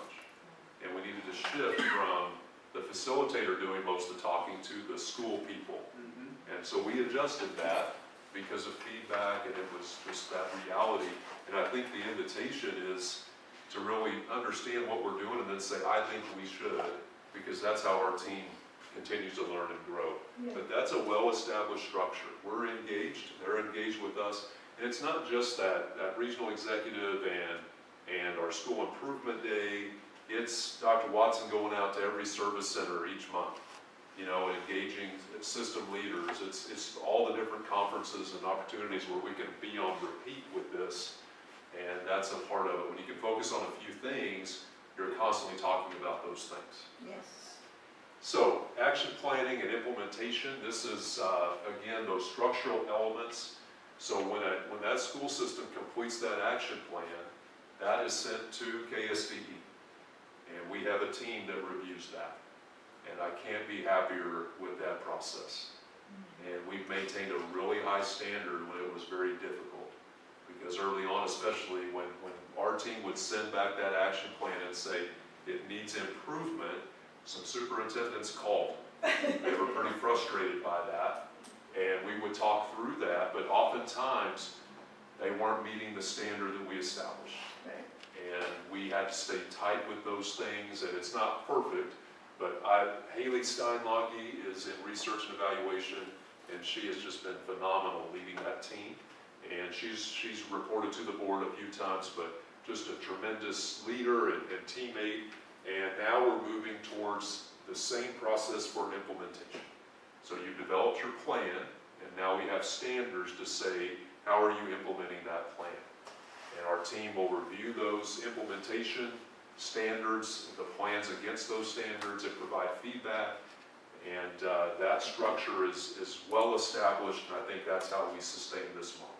And we'll learn a lot through that process. This will be the first year for those implementation reviews. And then this last structure that's established are the supports and resources. We said early on, this was well before KISA 2.0 was even born, but it was while our team was building it. And we said early on that if we're going to hold a system accountable to do it, we need to have the support for it. And if you go back to the fundamentals, those are things that our team knows how to do. And so you've got not only the structure to collaborate, but also the ways to ensure that it's done well for anybody who needs those supports. I just want to say, to me, and it was the last two, because I've gone to two of your spring KISA for the next steps. And to me, light bulbs just finally went on, because to me, our goal setting can look like an action plan for the districts. And in my mind, and if I'm crazy, that's fine, but in my mind, that meant we would be flowing the same direction. And it would make sense to them what we were doing, and therefore, there's that back and forth that, okay, we're really all on the same page at our different levels. And then we can truly work together. And that's what I was seeing, and so that's what I was, Ben, build me something, because to me, if we use that same framework, then everybody gets it, because they're already doing it in a different way. So just a couple of things, just to put on your radar, and I think some of it might register, maybe not for goal setting today, but some things to be aware of for the future too. So state and federal coherence. We've got school improvement processes at the building level for schools that are identified based on performance by the federal government. And so they've got their own action plans and priorities within those action plans. 3 years ago, one of the very first meetings I attended at KSDE was our federal team saying, we've got incoherence. I don't think they use that term, but basically the state and this federal process, we're not on the same page. We had to fix, I think at the state level, what our priorities were first. It's taken us a little while, but now we're there. And so now we're working to bring that federal component into the priorities that we've established as a state. And as you think about leadership development, as an example, a lot of the support, you've heard of the Kansas Learning Network, KLN, it's a part of our TASN projects. And so when a school or a district is federally identified, often that's one of those supports that's provided to them. So the Kansas Learning Network will go into that school system or into school buildings, and they will support based on needs assessments, root cause analysis, all those things. And oftentimes they focus on, at least the ones I've been talking to recently, they focus on things like leadership and building the efficacy of their teachers so that they're all moving in the same direction. Those things can be really good. The challenge becomes, if it's not in the context, in my opinion, of that school improvement model, I think we can do a lot of good work, but I'm not sure that it's going to translate into the instructional improvements that we've now focused on as a state. Wouldn't a perfect example of that be the No Child Left Behind initiative, federally mandated, what states did with it, and the disastrous results we saw when it was actually implemented? I got to experience a lot of that firsthand as a fairly new principal at that time, and actually worked with KLN. It's a little different now than it was 17 years ago, but I would say learning through that experience, there were a lot of things that were provided in terms of supports, because I was in a low achieving high school, and I would say a lot of those were, it was funding that was thrown probably without a lot of intentionality and probably not the right framework being applied, even though there were a number of good things that were there. So we're working hard. It's a challenge, but I think we're having the right conversation. This will be a big lift for Dr. Nugent. And that was actually the meeting that she was on with us this morning, was just a small team really talking about what is our desired state. Think about the KISA development. Here's our vision. What's the problem? Why aren't we achieving it? What's our theory of action? How are we going to go about it? If we do this, then what can we expect to happen? What's the mechanism? And we've started down that path to bring these things together. I'm not sure there's anything more important than this when we think about school improvement. Can't have two different models. And most of where the federal support is are in our highest need districts, our largest districts with the most challenging populations. And so this is an area just to continue to work on and pay attention to. I think the other thing I wanted to put on here was the connection between those three KISA components. How does compliance go here with school improvement and our outcomes? How do those things work together? There's compliance areas that do directly impact school improvement, some that don't. How do we feel about that? You know, as Randy was talking about earlier, some of those areas that just need to be in place in schools. Can you have accountability if it's not built into the accreditation system? Why do we have the things in here that we do? Why are some of the things we might want in compliance not? And then you're going to hear a lot about student outcomes as well. That's one of the big topics at the informational session. So just some things to kind of put on your radar as you think about continuing to build and move in that direction. So, oops, I set up there or something like that. Got just one kind of broad question, then we're going to come back to our specific questions, but just based on what you've heard, do you feel like what we've done around KISA 2.0, not perfect, but pretty good, lots of good momentum, I think a pretty good process to get there. Could it be a model to help situate the priorities and goals as you establish them? What do you think? Any just thoughts on that? Actually, I'll ask, when I think about the big colorful graphic, are you talking about, do we borrow the framework, or do we borrow the contents of the framework, or both? I think it could be either. So my personal opinion, I do believe situating a lot of what we do, if not everything, but I'll just say a lot, within that school improvement model. I mean, I truly believe if we want to see that shift in opportunities for kids, because they know more and can do more, I think that I truly believe in this model, and I believe in the engagement that we've had. So I would say definitely thinking about how you situate goals within that, and then there's the process you use as well. Yes? And to go back to your question, I would say absolutely, because first of all, we have a focus. We're not all over the place. And board priorities, if they are aligned with that, as an example, the categories that you give, it's almost as though each one deserves just, instead of trying to hit all the points, let's focus on number one. And when we look at, see, my memory doesn't allow me to go back to, let's say, support for, let's look at support for teachers and leaders. And that's like, that almost deserves to be just by itself, a goal. Because when we start looking at it, and I'm trying to say this quickly, and sometimes I will lose you. As an example, with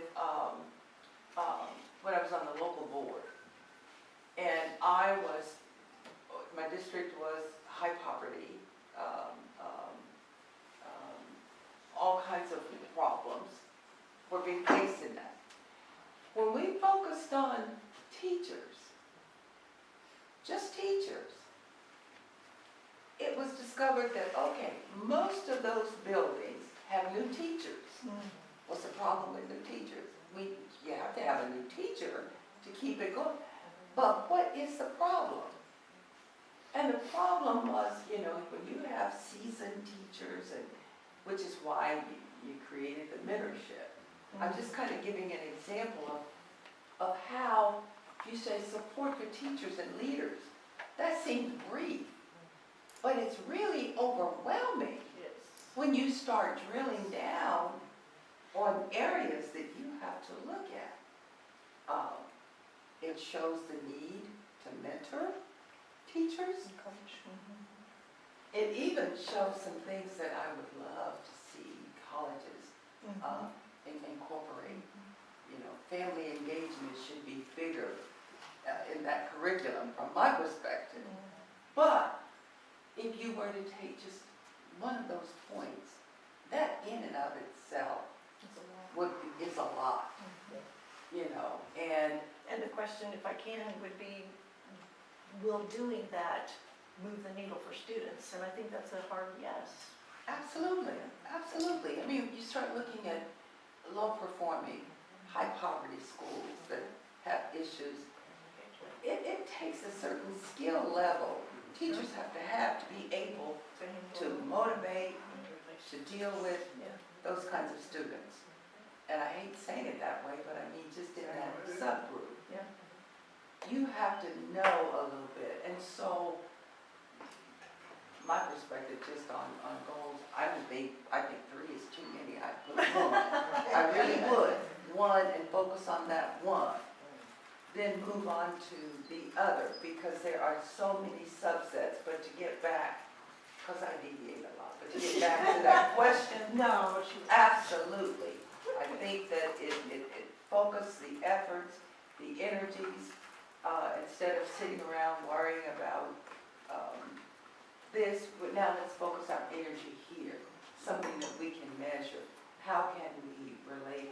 And once you build that foundation, then you move to the next. So, and truly, you're going to see the ripple effect Yes, from that. That will actually take care of what is a big thing over here. absolutely. And I know that's what KEYS is all about. It's all about taking those few things that if you do them really well, they're going to impact hugely across the board. And so that was the light bulb that really. And what you need to know, Kathy has really just carried the banner for you. And well, I should say you being this process. So just a couple of things come to mind as we think about, especially supporting teachers so that they can support students, supporting leaders so they can support teachers and support students.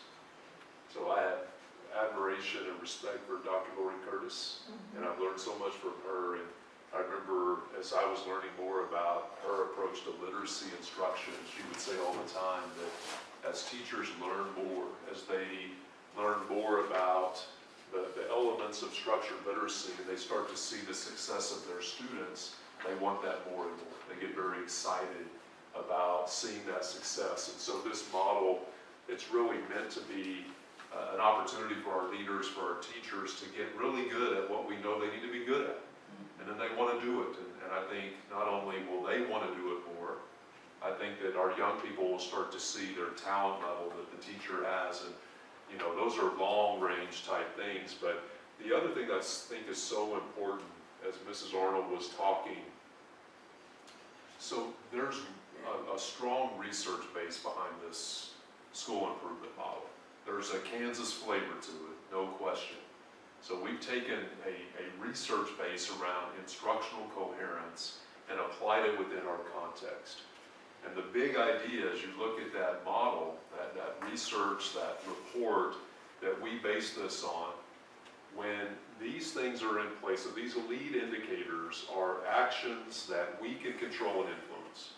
And if we do them well and we build them into the system, so these are the structures that all systems have. School systems have these things. They are allocating resources, evaluating educators, and so on.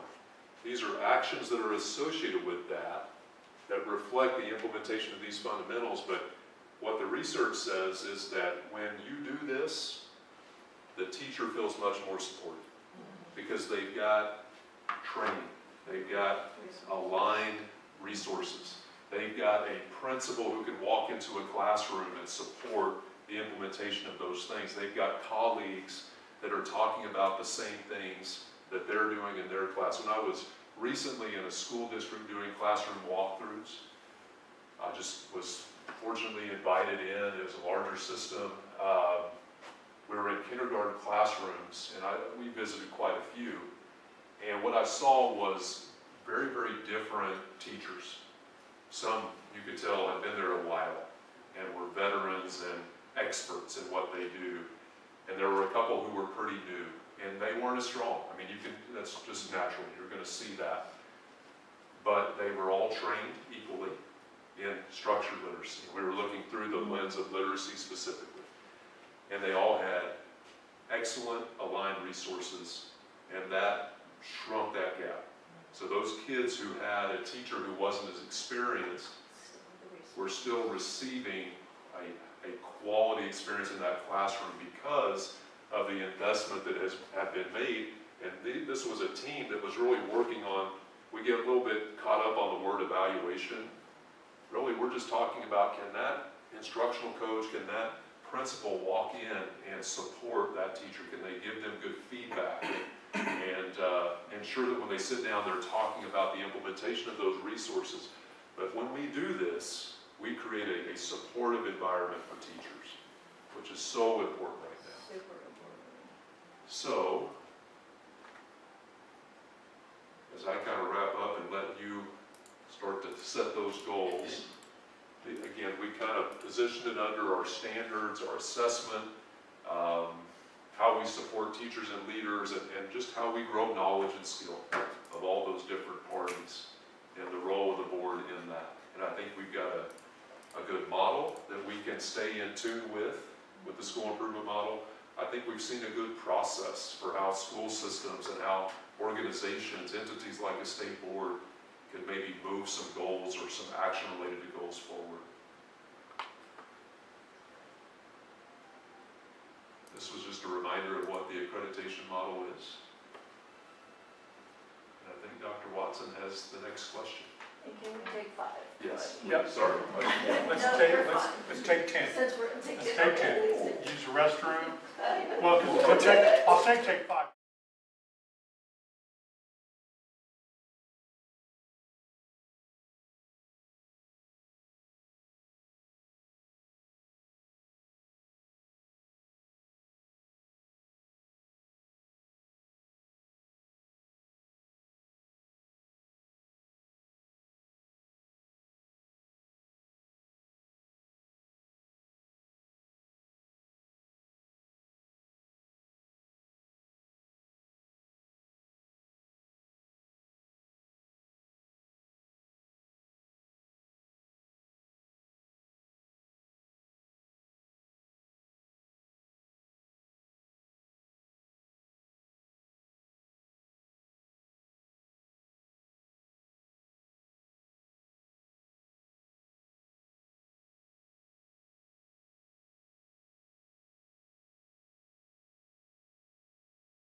We're going to give you 2 questions, because we know you're a top level group and you can handle 2 at once. So, lots of great discussions. Lots of great discussions. And the question, I can't hold. Overload. I have faith in you. I have faith. So, thought is, how do you narrow? How do you think about this? So here's question, third question of the day. KSDE has had a very successful rollout in its first complete year, a little bit over a year. You're going to look at the concepts and discuss in your group. Why do you believe it? What do you think led to that? And then I can help with that. And the second thing, which you'll get into real quick, is look at what you generated the last time. Compare that to the KSDE and determine what should our focus be. Betty gave you one. You may like that or you may not like that. We're not deciding that today. But start to say, all right, why was KSDE successful? And what can you take about what Ben and his team did, both internally and externally? Bring it to the work of the board. And what do you think then we should be our focus? And it won't be quite 2 years, because we've taken a few months to get to this stage. And if we can get in the next, I'm gonna let you go to 4:45, so we got about 50 minutes. What in June or July, what do you want to approve? And that'd give us about a year and a half. Because when you take us down this road, what I'm going to bring to you and suggest to the officers when we plan the agenda are things directly related to doing that work. Now, there'll be times that we have to talk about something else that came out as we didn't hear, like the federal government cut off funding. Okay, right? I mean, we'll have to deal with that. It's just reality. Those are, if you go back to Stephen Covey's work, because I think his work was so urgent, always takes precedent over important. What you want to do is spend most of your time on things that are important that may or may not be urgent. Doesn't mean you don't take care of urgent, but if that occupies all of your energy and time, you never get to what's important. So, Dr. New, you'll know this, all right? Your principal at Highland Park, you think this is what I'm going to do today? And something urgent came up and I got to take care of that. But I took care of it quickly because I have to get to what's important. If I spend all my time in that urgent, then we'll never get to what's important. And boards, whether it's local or state, love to deal with what's urgent all the time. And guess what's urgent? Things that people email you about, things that are in the paper, and things that the legislature, federal or state, are going to try to demand to you. So I'll keep kind of jumping back and forth to show you these 2. What made it successful? Ben has talked to you. And what do you want to take in order to go forward? You have what we've talked about. You have last year's goal. Kathy? Just real quick, because I've heard the team say this when talking about KSDE. It's not, you have those high leverage few things that we're going to focus on and do and make an action plan around. But that doesn't mean you're not doing all the work of the district, right? Because you can't ignore the rest of it. But it's, like you just said, taking what's important that you know is really going to make the difference and make sure we're having a great deal of focus. So there's a lot of things that we love about KSDE so far. A lot. One of the things, I want you to think back, if you remember, for those of you that were here, to think about KSDE 1.0. And I'll think about our good friend Ann Long, okay? She's not here, Dan, right? But Ann loved KSDE 1.0 because she was at the ground floor, right? This is true of our, all right? She loved the visitation team. And we looked at that and went, that was not the best way to roll that out. So we got a different, as Ben said, now your team's coming and you got to stand before your peers and you got to be held accountable. Right. Before, it was all on this visitation team, nobody saw it, we never got to the board. Now that may be good or bad, we think that's a better leverage in this process. So the board officers and I are going to be figuring out the process going forward. Your job is to figure out what do we want to work on. And then hold us accountable to the process if we're not delivering that for you every month. Right. Is that helpful? Yes. Okay. Okay. So, question number 1. What is, Go ahead. why is, Small group discussion. what is it is? But we already know that, that's easy. Well, maybe not everyone does. Danny, you agree? So I'm kind of stuck on my desk.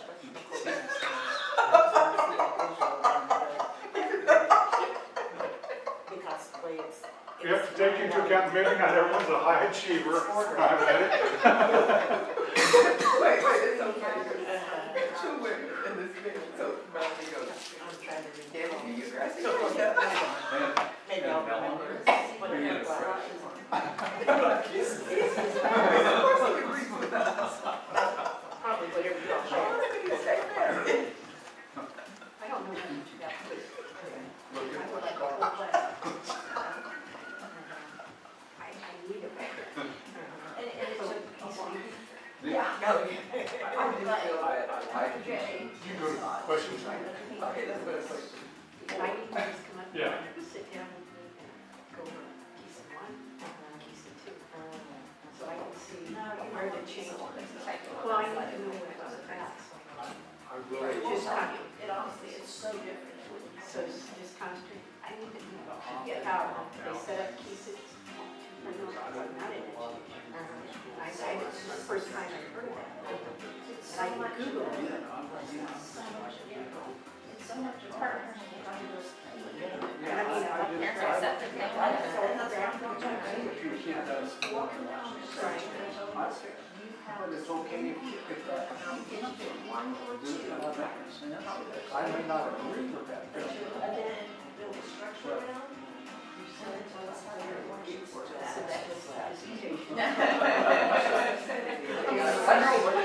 I'm sorry, I'm just, I feel like you have. And, you know, I just when I was like just going into, That despise the most about outcomes-based education. some websites don't Right. And they had mastery too. My sister in school. When they had mastery, that's. I didn't see a lot of change. I really still like has an issue. the goals are, Yes. and the leadership part of it, and interviews. So I think those two Understand the whole process. I think that should still be our goal. And some websites you can't, you really can't. We want teachers You can go to through. become good and better. Good, better, best. Never let them rest. Good is better, better is better. So, you're not, open.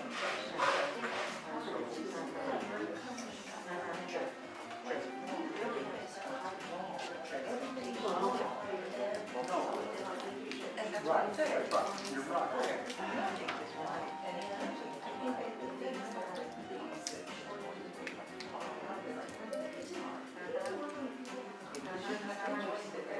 Right, right. And that's always been true, it just doesn't always work. But if you have a really, really bad teacher, you all like it.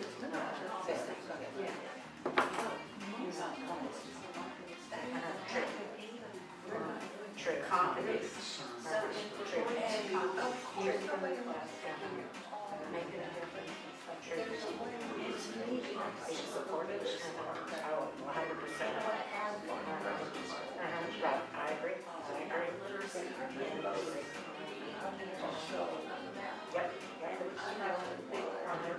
Yep. Right. Right. Yeah. So there's a lot, so I want to really focus on those So the early part, and I would teach in the first class. So I love part of going Not phrase necessarily in that, because that's more about. Well, there's how that foundation, but there's our foundation. Yeah. What are your standards? What are you? Because I think about that as a teacher. Right. Year to year to year. So And that's what you just complain, yeah. That's all. So they don't have service. So even with the teacher. When everybody buys into it, they gotta know there's. That's right. I mean, that's what I think. Math is for rote learning, where you memorize, and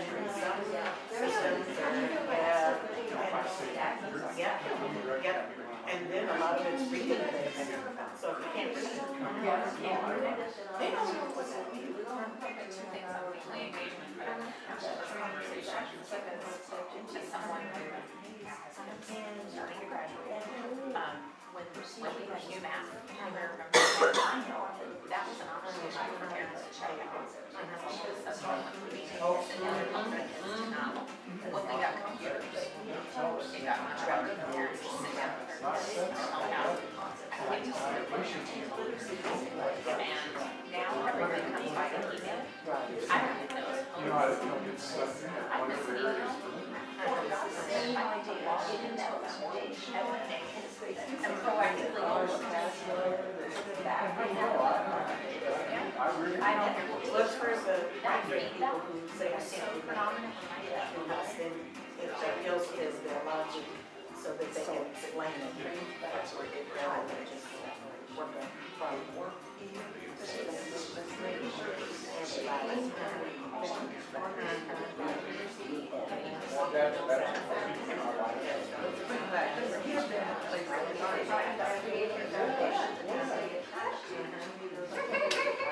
No, I'm. I mean, I know, I like that. I like that. I like that.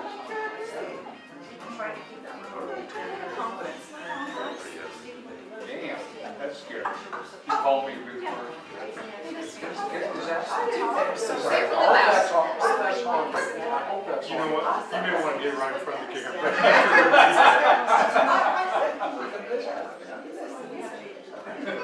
You better get Don a call. I just put batteries in my car. We should not. No, I'm talking about it. I love that. I love that. Exactly. That's not. No, not at all. So, not at all. But then that is also. Accountability. I also think, and once that's really good to see that, then it's like somewhere in there, but you weren't, because, I mean, it's right now, it seems like. There's, so, Any questions? You can use, wondering why are we doing this or what?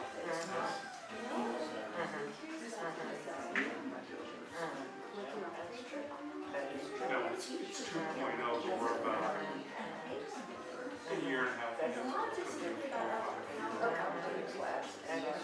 So, Exactly.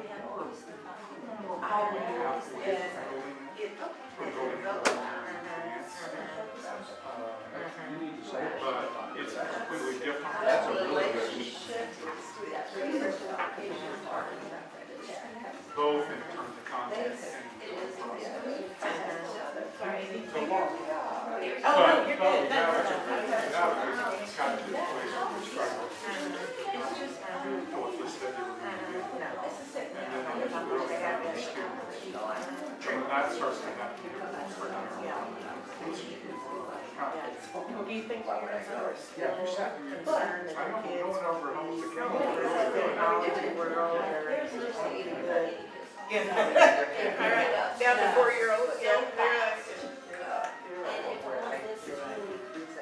But those, yeah, that's true. Should we be patient? This foundation, and then said it, are just people that have problems. What problem are we Hang on. Yeah. Yeah.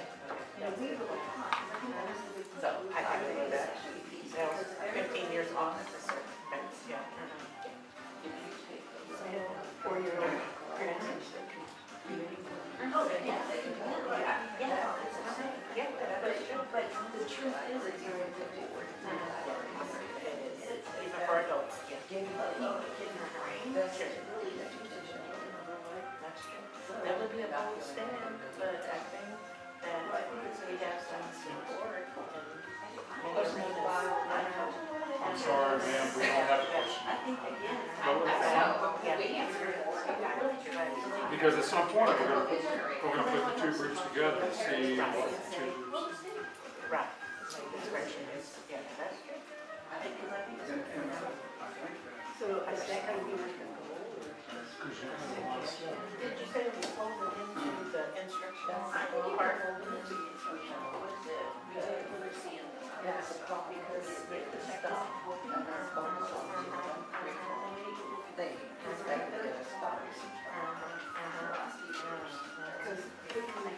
Because when I was on the board, you probably. So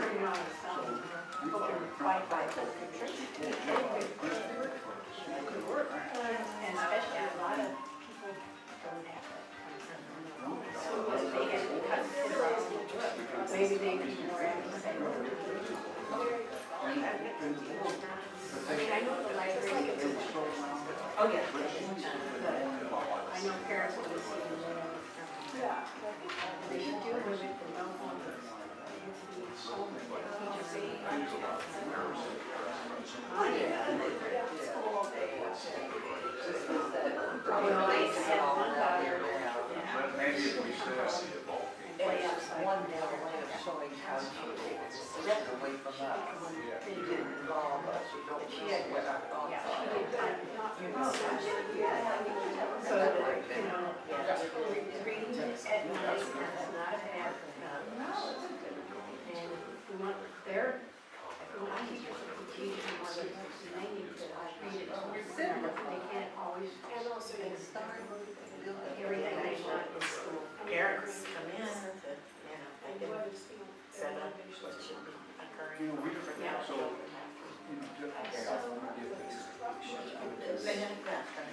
So one of the things that is to talk about a lot is the social emotional building process. But these competencies and those skills. Yeah, no, I'm. Give them a piece. And I think teachers. As a help is teaching kids how to teach others, how to treat them, how to have respect for each other. That was manners that had been taught in my home. When I grew up, and I know saying you don't talk to double, what happened, all that stuff, that was taught to show respect. Never taught them to go like that. There was some handle on that. Yeah, I mean, that's to me, But to me, it's not, For my kids. what we're gonna do as a, it's incorporated into everything that they do. It's part of community skill. It's a part of. Right. That's doing your Responsibility. Yeah. Self-management, Yeah. because manage your own emotions. If you got a problem with the way I do it, Well, sometimes Those behaviors are going to disrupt classrooms and interrupt. So how are you going to address it? I mean, it may not be a whole classroom instruction, but bullying. and that's, okay, so we're gonna take that, and then you talk about, okay, so I, you know, I don't need it in the full classroom, but then I think so too. I don't, But not everybody needs to go to research. I know, the way schools function. When they all started, they taught them ways of responding. You have a little bit of experience with it. Well, I had a talk with my son, my neighbor said, we just kind of school. Right. We do the whole thing, but it's like, Right. And two jobs, yeah, all the process. The amount of $50,000 for this. Well, that depends on what you call it. But if it's, I know you called because. I just- common sense, this is how you treat other people. Why would I? Having worked in public schools for years, that Oh, I know, needs to and I be a leave- blanket message, because some of the most innocent people are the ones that can stay. That goes back to your, Kids in trouble. There you go. you know what I think? No, it's not, Just not read. he had an amazing day. So he said in his class, the teacher's gonna call him, But she said, you know, I can't read. He doesn't want everybody She to started class to to respond, respond. you know, so they. So he's gonna act out. Yes, forget about that. Yes, that's bad, but I never called. If you listen to something that basic. But you know, this thing is stuff like, My creditors don't call me unless I owe them money. So why bad? My creditors were like, Oh, she came in your presentation. no, I don't. Oh, okay, is there somebody figured it out? never switched it. But one of the things she would talk about is she would have kids that they would come in with a file. And so that started to build a relationship, that collaboration. That's so critical. Because it was. Once the collaboration and building a relationship, then we can sit down and those are taught in And there. I was talking to a guy who has. But it goes back to that thing, hurt people, hurt people.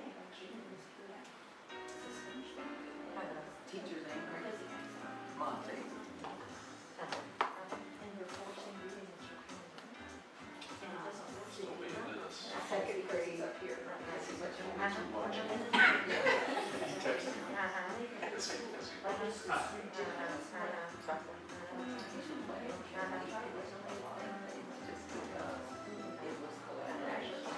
thought that was part of then, the criminal rights stuff.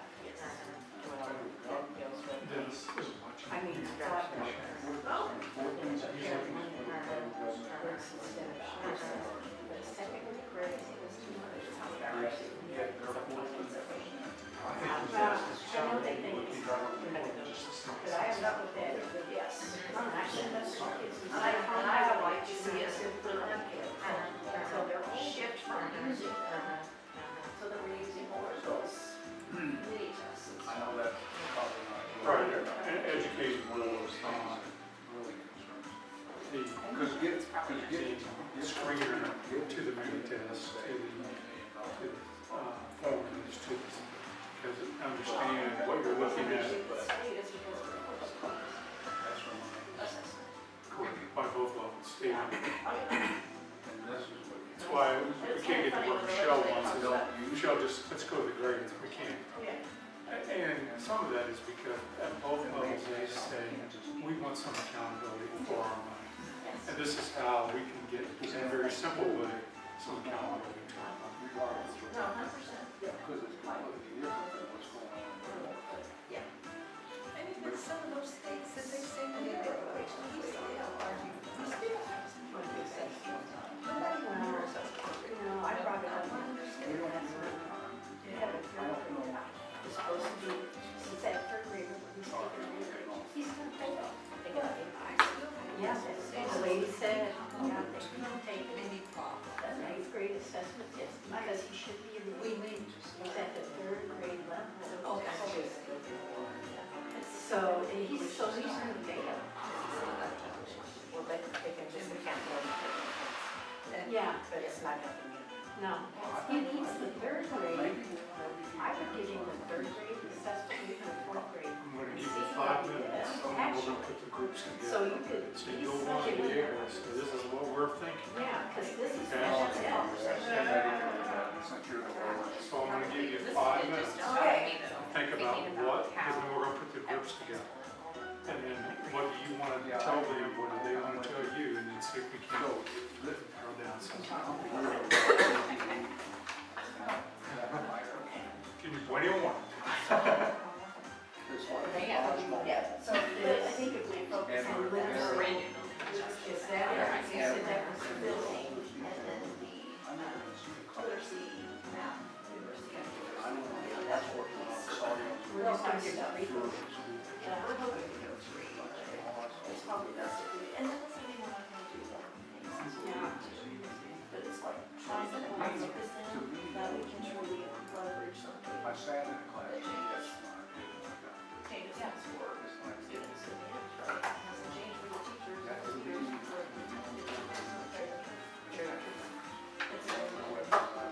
That is true. So goal 2, the entire language of our country will change. We have to. It's just an idea. So, no, I don't think so.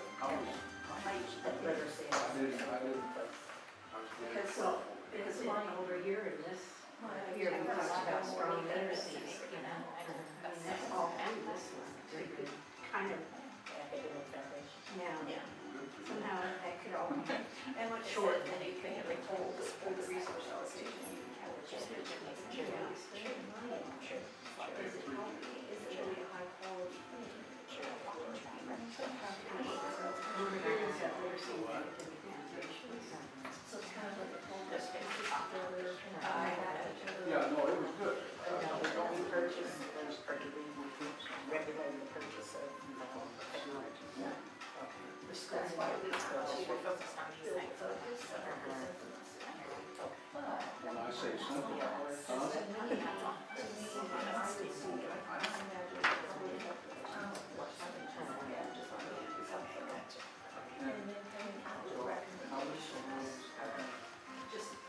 closed closet, food pantry.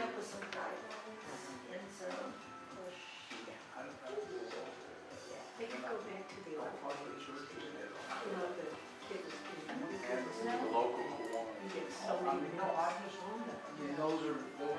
That's the way they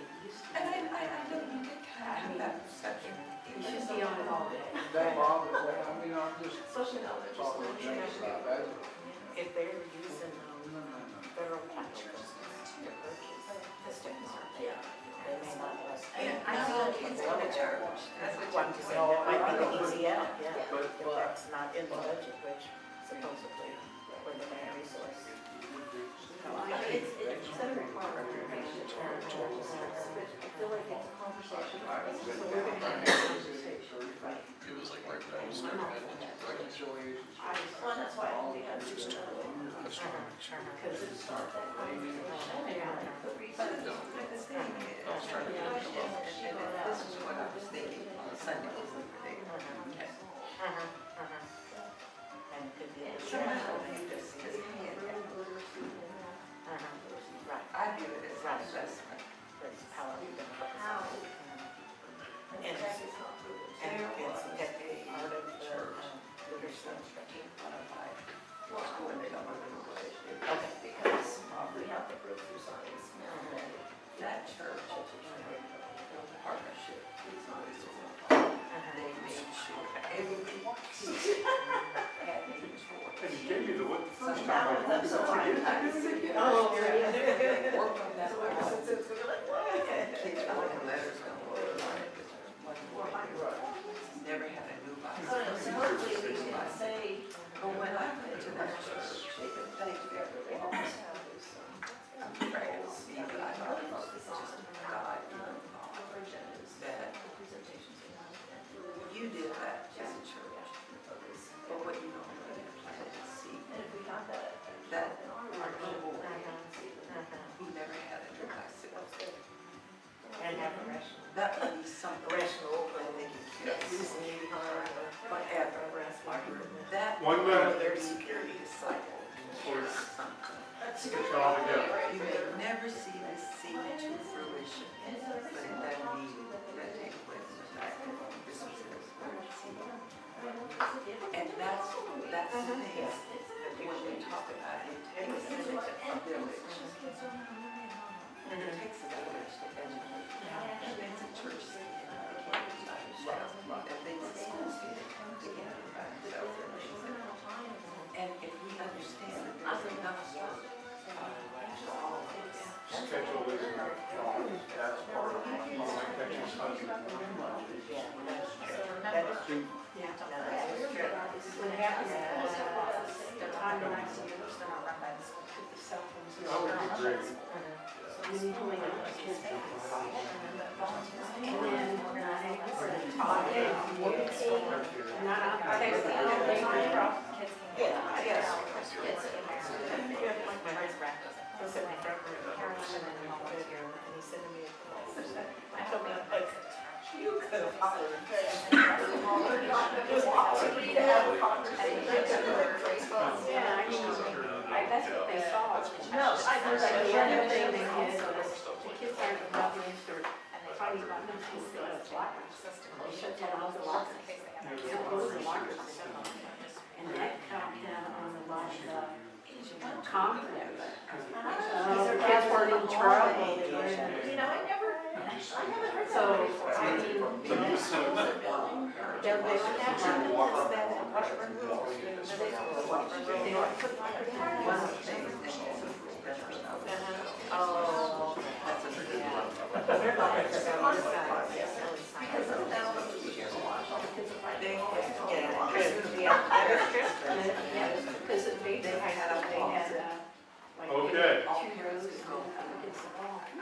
And, We have 3 outstanding chairs here for our friends from this table to come join this table. I knew there'd be some. Red Rover, So I come mean, on you know over. what, I just have to say that. Come on over. I have to represent for my daughter. Come on over. No, I represent the minority. Take a look at my head. I'm not too far behind. Okay. And we have 4:25. I said for sure we get out of here at 4:45 for you, so we have 20 minutes. And now you get the opportunity No, I don't care, no, that doesn't matter. to have the same discussion with everyone. So you could start by, hey, here's what our group thought, and then it will quickly, I think, move to whatever you want to talk about. But remember, if someone could capture some of these, we will take some of what you capture now, and we'll then start to move that in June. She's always I'll right. get with Danny and Kathy, unless they say we need another retreat. We'll start to move this to, here's what we heard, here's where we think we're going, and by the summer, hopefully have something in place, okay? So, whichever group wants to start. You want the in crowd to go first? More of the co-crowd. Go, Connie, go. Give me the song. That was good. I'll go for cool any day.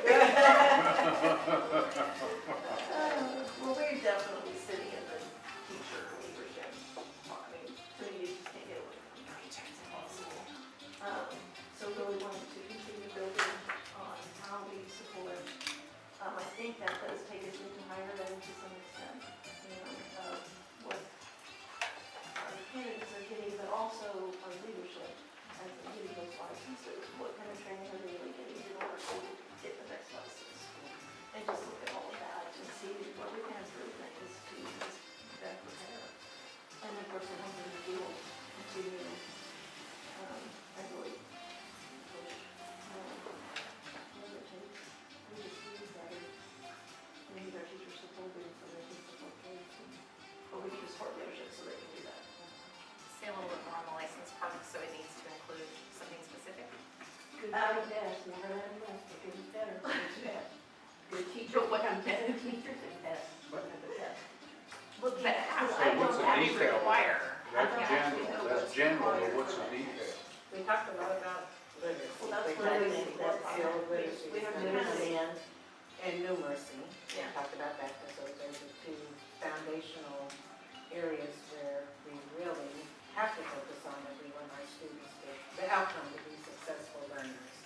So that's already part of the district, I mean, the state goals for each district. And then we talked a lot about technology and how we can impact distractions and maybe missed opportunities for learning for many students because they're busy doing that. But then how, if that is eliminated, or if we can encourage districts to pull back, then you might see stronger student outcomes because now they're focusing on the actual instruction and not extracurricular and where we don't need flips. And you know, honestly, if I can start, because we took, you know, why was KSDE 2.0 so successful? And we all agreed it was a collaboration. Yes. It was the buy-in. People felt like they were heard. Okay, so if we take that one thing, collaboration, and how the education field got engaged, and we talked about just the overall framework, what's happened with the community leaders, what's happened with families. Somebody, I don't know if it was Melanie or, The ball. and this bald-headed guy, that gave the analogy, I think it was Melanie, of how over a period of time, families have become so disconnected from school. Yeah. There was a time I could sit down and help them do their homework. Now, I mean, my kid came home with this problem. I thought it was algebra. It wasn't what they were asking. I had her working through this, and I called the teacher. I said, "What am I doing?" It was so simple and basic, but I had it at a different level. How the change keeps disconnecting. This is interesting. First it was math, now it's the computers, then it's this, and families have grown further and further away. So our thought was, okay, if we look at all of those goals, all of the things that we've talked about, it's too much. It's too much. Then why don't we look at that foundation of collaboration? Why don't we take a look at, what was that? Family, Bring families back to school. bring families back to school.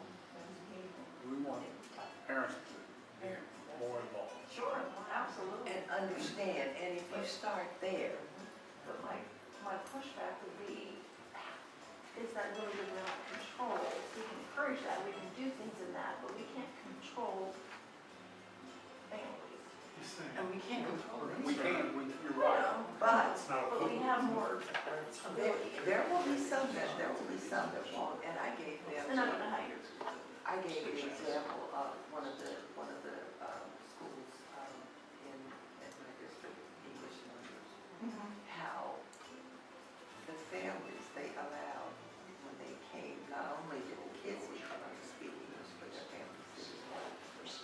Parents sat in the classroom and learned, right, to learn their kids. And the support that was built in that building was amazing. I don't know what the how, that's for them to figure out. Right. But if we narrowed it down instead of all of these problems that we want answers to work on, to figure out, how do we bring this back to the forefront? How do we get the support that we need for education? That's the frustration that many teachers are feeling. I feel like I'm fighting a losing battle. The parents don't agree, administration You don't just said agree. about the notes, about instead of an email, is that? Oh, yeah, I think people don't realize that, I think that we just don't think about what the parent experience is like when you can't walk into a building anymore because it's locked at the door. You've got to have an appointment, that's all done, happen in advance, and then, everything is digital. So you don't get a note in your kid's backpack. You go log into the portal and look up the notes from the teachers. And if you don't have an opportunity to check that email, there are just things you miss. So you'll miss entire events and stuff at school because you missed a meeting. And even the jargon. You start talking about whatever, and they're like, what? Same way that we oftentimes ask, what are you talking So about? it's the same idea, but we need to do it on both sides. And Right? focus The on support one. for everything. And I would take it a step further and say, you kind of touched on it when you talked about teacher leaders. Okay, maybe not. But the need for stronger leadership training at the building level.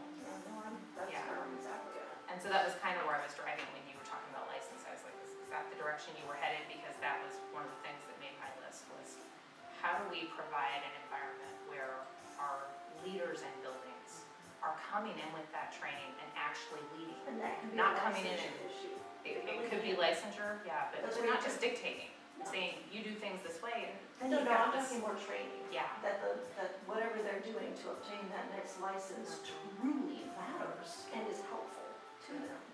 And I don't know, I don't So have the let answer to that. me tell you the bias I have with this.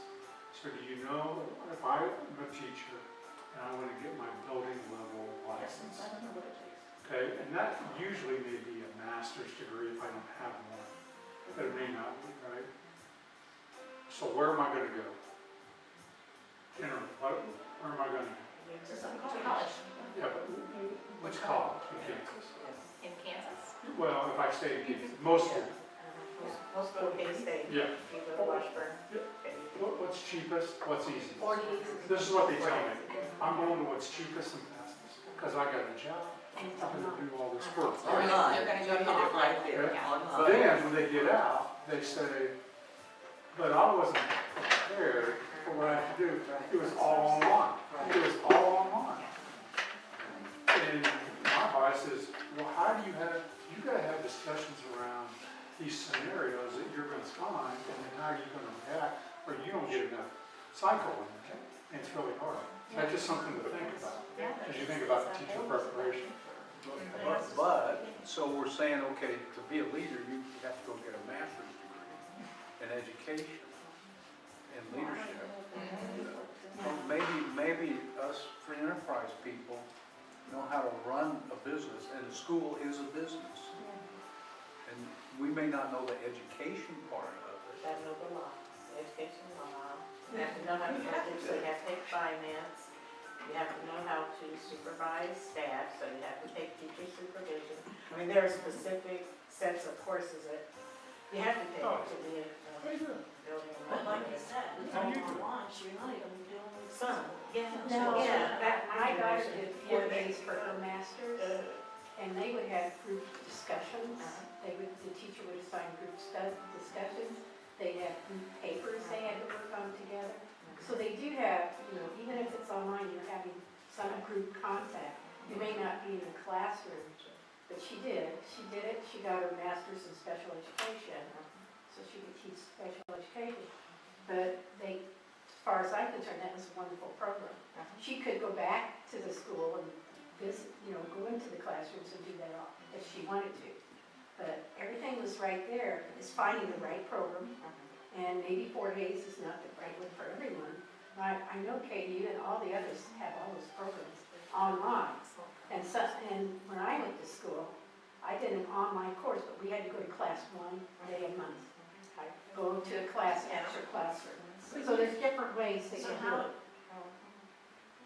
But you know, one thing, and I have to say this, that it seemed as though we all had different looks, different thoughts, different looks.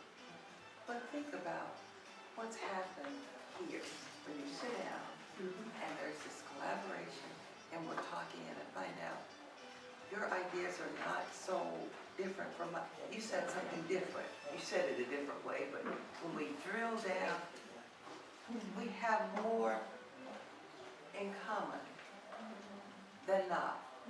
But there has to be that willingness to collaborate. Okay, a great leader is gonna listen. What did he do? They go out and do, listen. And they kept on and on and on going to the locals until the locals felt comfortable really saying what was on their mind. Same experience that I've had in the last year and a half is going, and it takes a little bit of time. But once they feel comfortable that you're not going to throw them under the bus just because they have a different opinion than the group, and that is part of leadership. Just because you don't know about special ed doesn't mean you can't go and listen. Because part of being a good leader is listening to the people underneath. Everyone's When we're talking about, I know, but when we're talking about. Sorry. That's fine, but we gotta bring it in for goals and setting goals and what that looks like and what we wanna focus on. What is our high leverage things that we wanna focus on amongst everything else we have to do that we know can actually, we believe can actually make a difference and that we can measure.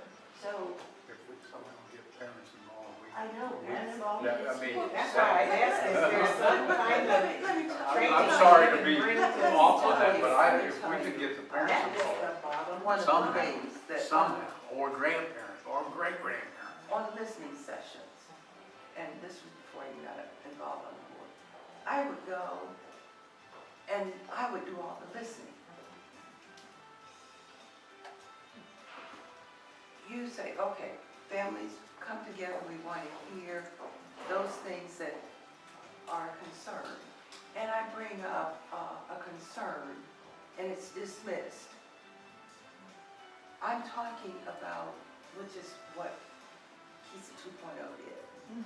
Yeah, there were some parameters set, but now talk to us within these parameters. What do you think, what would you like to see? And sometimes you really hear some great ideas and sometimes not. But you don't know if you don't have that session. I mean, go ahead. Well, I was just gonna say, I was talking to the new superintendent in Minneapolis here a few weeks back, and one of the first things he did was listen. He had, he was getting this input, we have this big discipline problem. Well, he started doing community listening, staff listening, and he had graphs. He had really drilled down on this thing, and, come to find out, they had a situation or two in the discipline world, but in reality, they were good, So he was able to drill into, but he was getting, he really did. It was I impressive. think that's critical. It was I impressive. think it's critical. So that's what he was doing at a district level to understand what he walked into and how he could impact, right? He listened to community, he listened to staff, you know, they just pulled it all, and the board. I think that was, I know that was one of the ones. I mean, he had graphs all over that board and the wall, they had just really gone after it and put it into a data form, so they could really look at it. So I don't know, It's a that great came to idea. mind as you're That's a saying great that, idea. that was the way that he had approached that, to then have data-driven, not just people out here talking, but really drilling down into, because I'm gonna keep all of this for record, right? So he's like, well, but this is what this says. And they came from Salida, and he's like, compared to Salida, we're really good. Yeah, I mean, But, you know, that was just a thought that came as you were speaking about that, is just pulling in that listening. How that looks, I don't know, so we would have to really have some discussion around how we shape that. Maybe was. I'll read our short list. I would So again, tagging back, educator quality was a big one. Supporting students. And I throw in IPS every time because I think that's one of them. But we talked about reading and math. We talked about higher rigor, which was mentioned earlier in the room, and family engagement. So that's the short Those are good. list. And just like you said on the higher rigor, it's that raising expectations across the board. Like, we have to bring the profession up, we have to bring education up, because that's how we get back. I keep using the word accountability. And yes. Instead of expectations, accountability. One of the things with, one of the things with teachers, because I always feel like that when you say, we need more quality teachers. And we have teachers that work hard, and they're like, so what am I, chopped liver? I mean, to be concerned with the message that you're sending out, maybe we need So that's more, why we put or, in support, you know, yeah. more teacher support. Yeah. Because, you know, what I hear in the service centers I've met constantly is the mentoring and the coaching. Right. They're really seeing, I'm hearing good things with the coaching and really trying to promote that. Right. And, you know, one of the things I've heard several times, including from Dr. Watson, was in the day, you know, if they didn't think a teacher was doing well, they could send them down the road and go to their file cabinet and find another one. And I don't think that was always the right answer, and they will say that too. Is, you know, it's building what you have, it's taking, because many times, and I think it was Ty, and he said, and so I did get rid of that one, and then she went down the road, and she's doing excellent. So really, was it me or was it her? You know, so putting in what is needed and supporting them. It's like, as an example, So we had a master teacher in this building that could not function well, and they moved, and the alignment, it's so critical. Do they align with what this building is all about? And that makes a difference. So yeah, in one situation, it's this way, in another, it's something totally different. Knowing that. I just remembered something, sorry, I wanted you to read out Dennis's comment that he sent you, because Dennis has been trying to watch online. hi Dennis. Hi, Dennis. First of all, he said, I appreciate watching on the live stream. And Ben tells me it's Dennis and Ben who are on the live stream. Lots of people will look at it afterwards. To get into the conversation, should we be looking at a snapshot assessment or multiple assessments at multiple grade levels to evaluate the old goal of number 2? So if he's asking about mini tests, he's asking about formative, he's asking about Yeah, and I think we have progress to really line. lean into those, so we can take some of that focus off of that one state assessment. So like the composites. Yes, or- that's a way of doing it, I like that. And- Because it's data that helps teachers. And these And data and that's really good because, you know, the state assessment can be a useful thing if used appropriately. We use it as if it tells you everything. Right. And so, you know, I've been listening a lot to health things, we've been talking about that. And you can listen to cholesterol, okay? And, I mean, I've listened to podcast after podcast about HDL doesn't tell you much anymore, total doesn't tell you. You want to look at AP little a, see if you have a genetic. You want to look at APB, and then you want to look at your history, and you want to look at the drugs you're on. And they'll always say, no one of these tests will tell you everything. They tell a seasoned professional what to continue to ask the questions for. We say that, that some of our people out, just look at the test score and want to make complete judgments about that. I think that's what's so important to continue. Well, I'm not a state assessment fan. Yeah. I think it's a waste of millions of dollars that we're spending. Because I Well, we believe, have to. you can call many assessments, whatever, based on being in 88 different buildings. What the teachers tell me is, because I asked the question, do you know each kid in your room where they're at? And they all give you that smile. They do, teachers just know. And I'm not an educator, but they just know where their kids are. Do you know what, do you know what the state assessments were designed to do? I haven't, to tell you how, I mean, politically, it had to be I asked- political. I asked I think that it's political. Because the reason with state assessment wasn't to grade a building. It was to help identify areas where kids are struggling and how that can be improved. And if you look at it from that perspective, I give you this assessment. You do it, they do it with your state, to see where you are, to see where you need help. Then we can focus on where you need help. It's when they took it and made it mean, how do we make present under glass, that a problem came up. I was gonna say guacamole. I was reaching for something, that was all that came to me. Yeah, it's good enough. But that's the thing. What was it designed for? So if they shake their head, it's because we're looking at now you want us to teach to a test instead of what the kids need. And so, I'm and just that's one of those all. ones, I take that millions and millions of dollars, tens of millions of dollars, and spend it on education. Yeah. Or an application. No, I don't have to, because I was a dealer, so I don't have to. I know, it's okay, but Then it comes back to that's, resource allocation, doesn't it? No. Where are we allocating our resources? If we spend it somewhere else, it would probably do more good. But it's. I love the human teachers. Do we have, can we have, I mean, it's a good conversation. I can see a majority of people engaged. Is this something that, instead of a retreat, that we actually could? Just have board discussion Yeah, times like this? I mean, because if you can't get the mountain to Mohammed, which way does it go?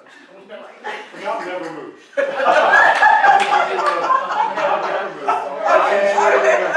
You can't bring them all here, so let's take it there. Yeah. I mean, is that possible? The difficulty at the board table is just the way you're configured. Yeah.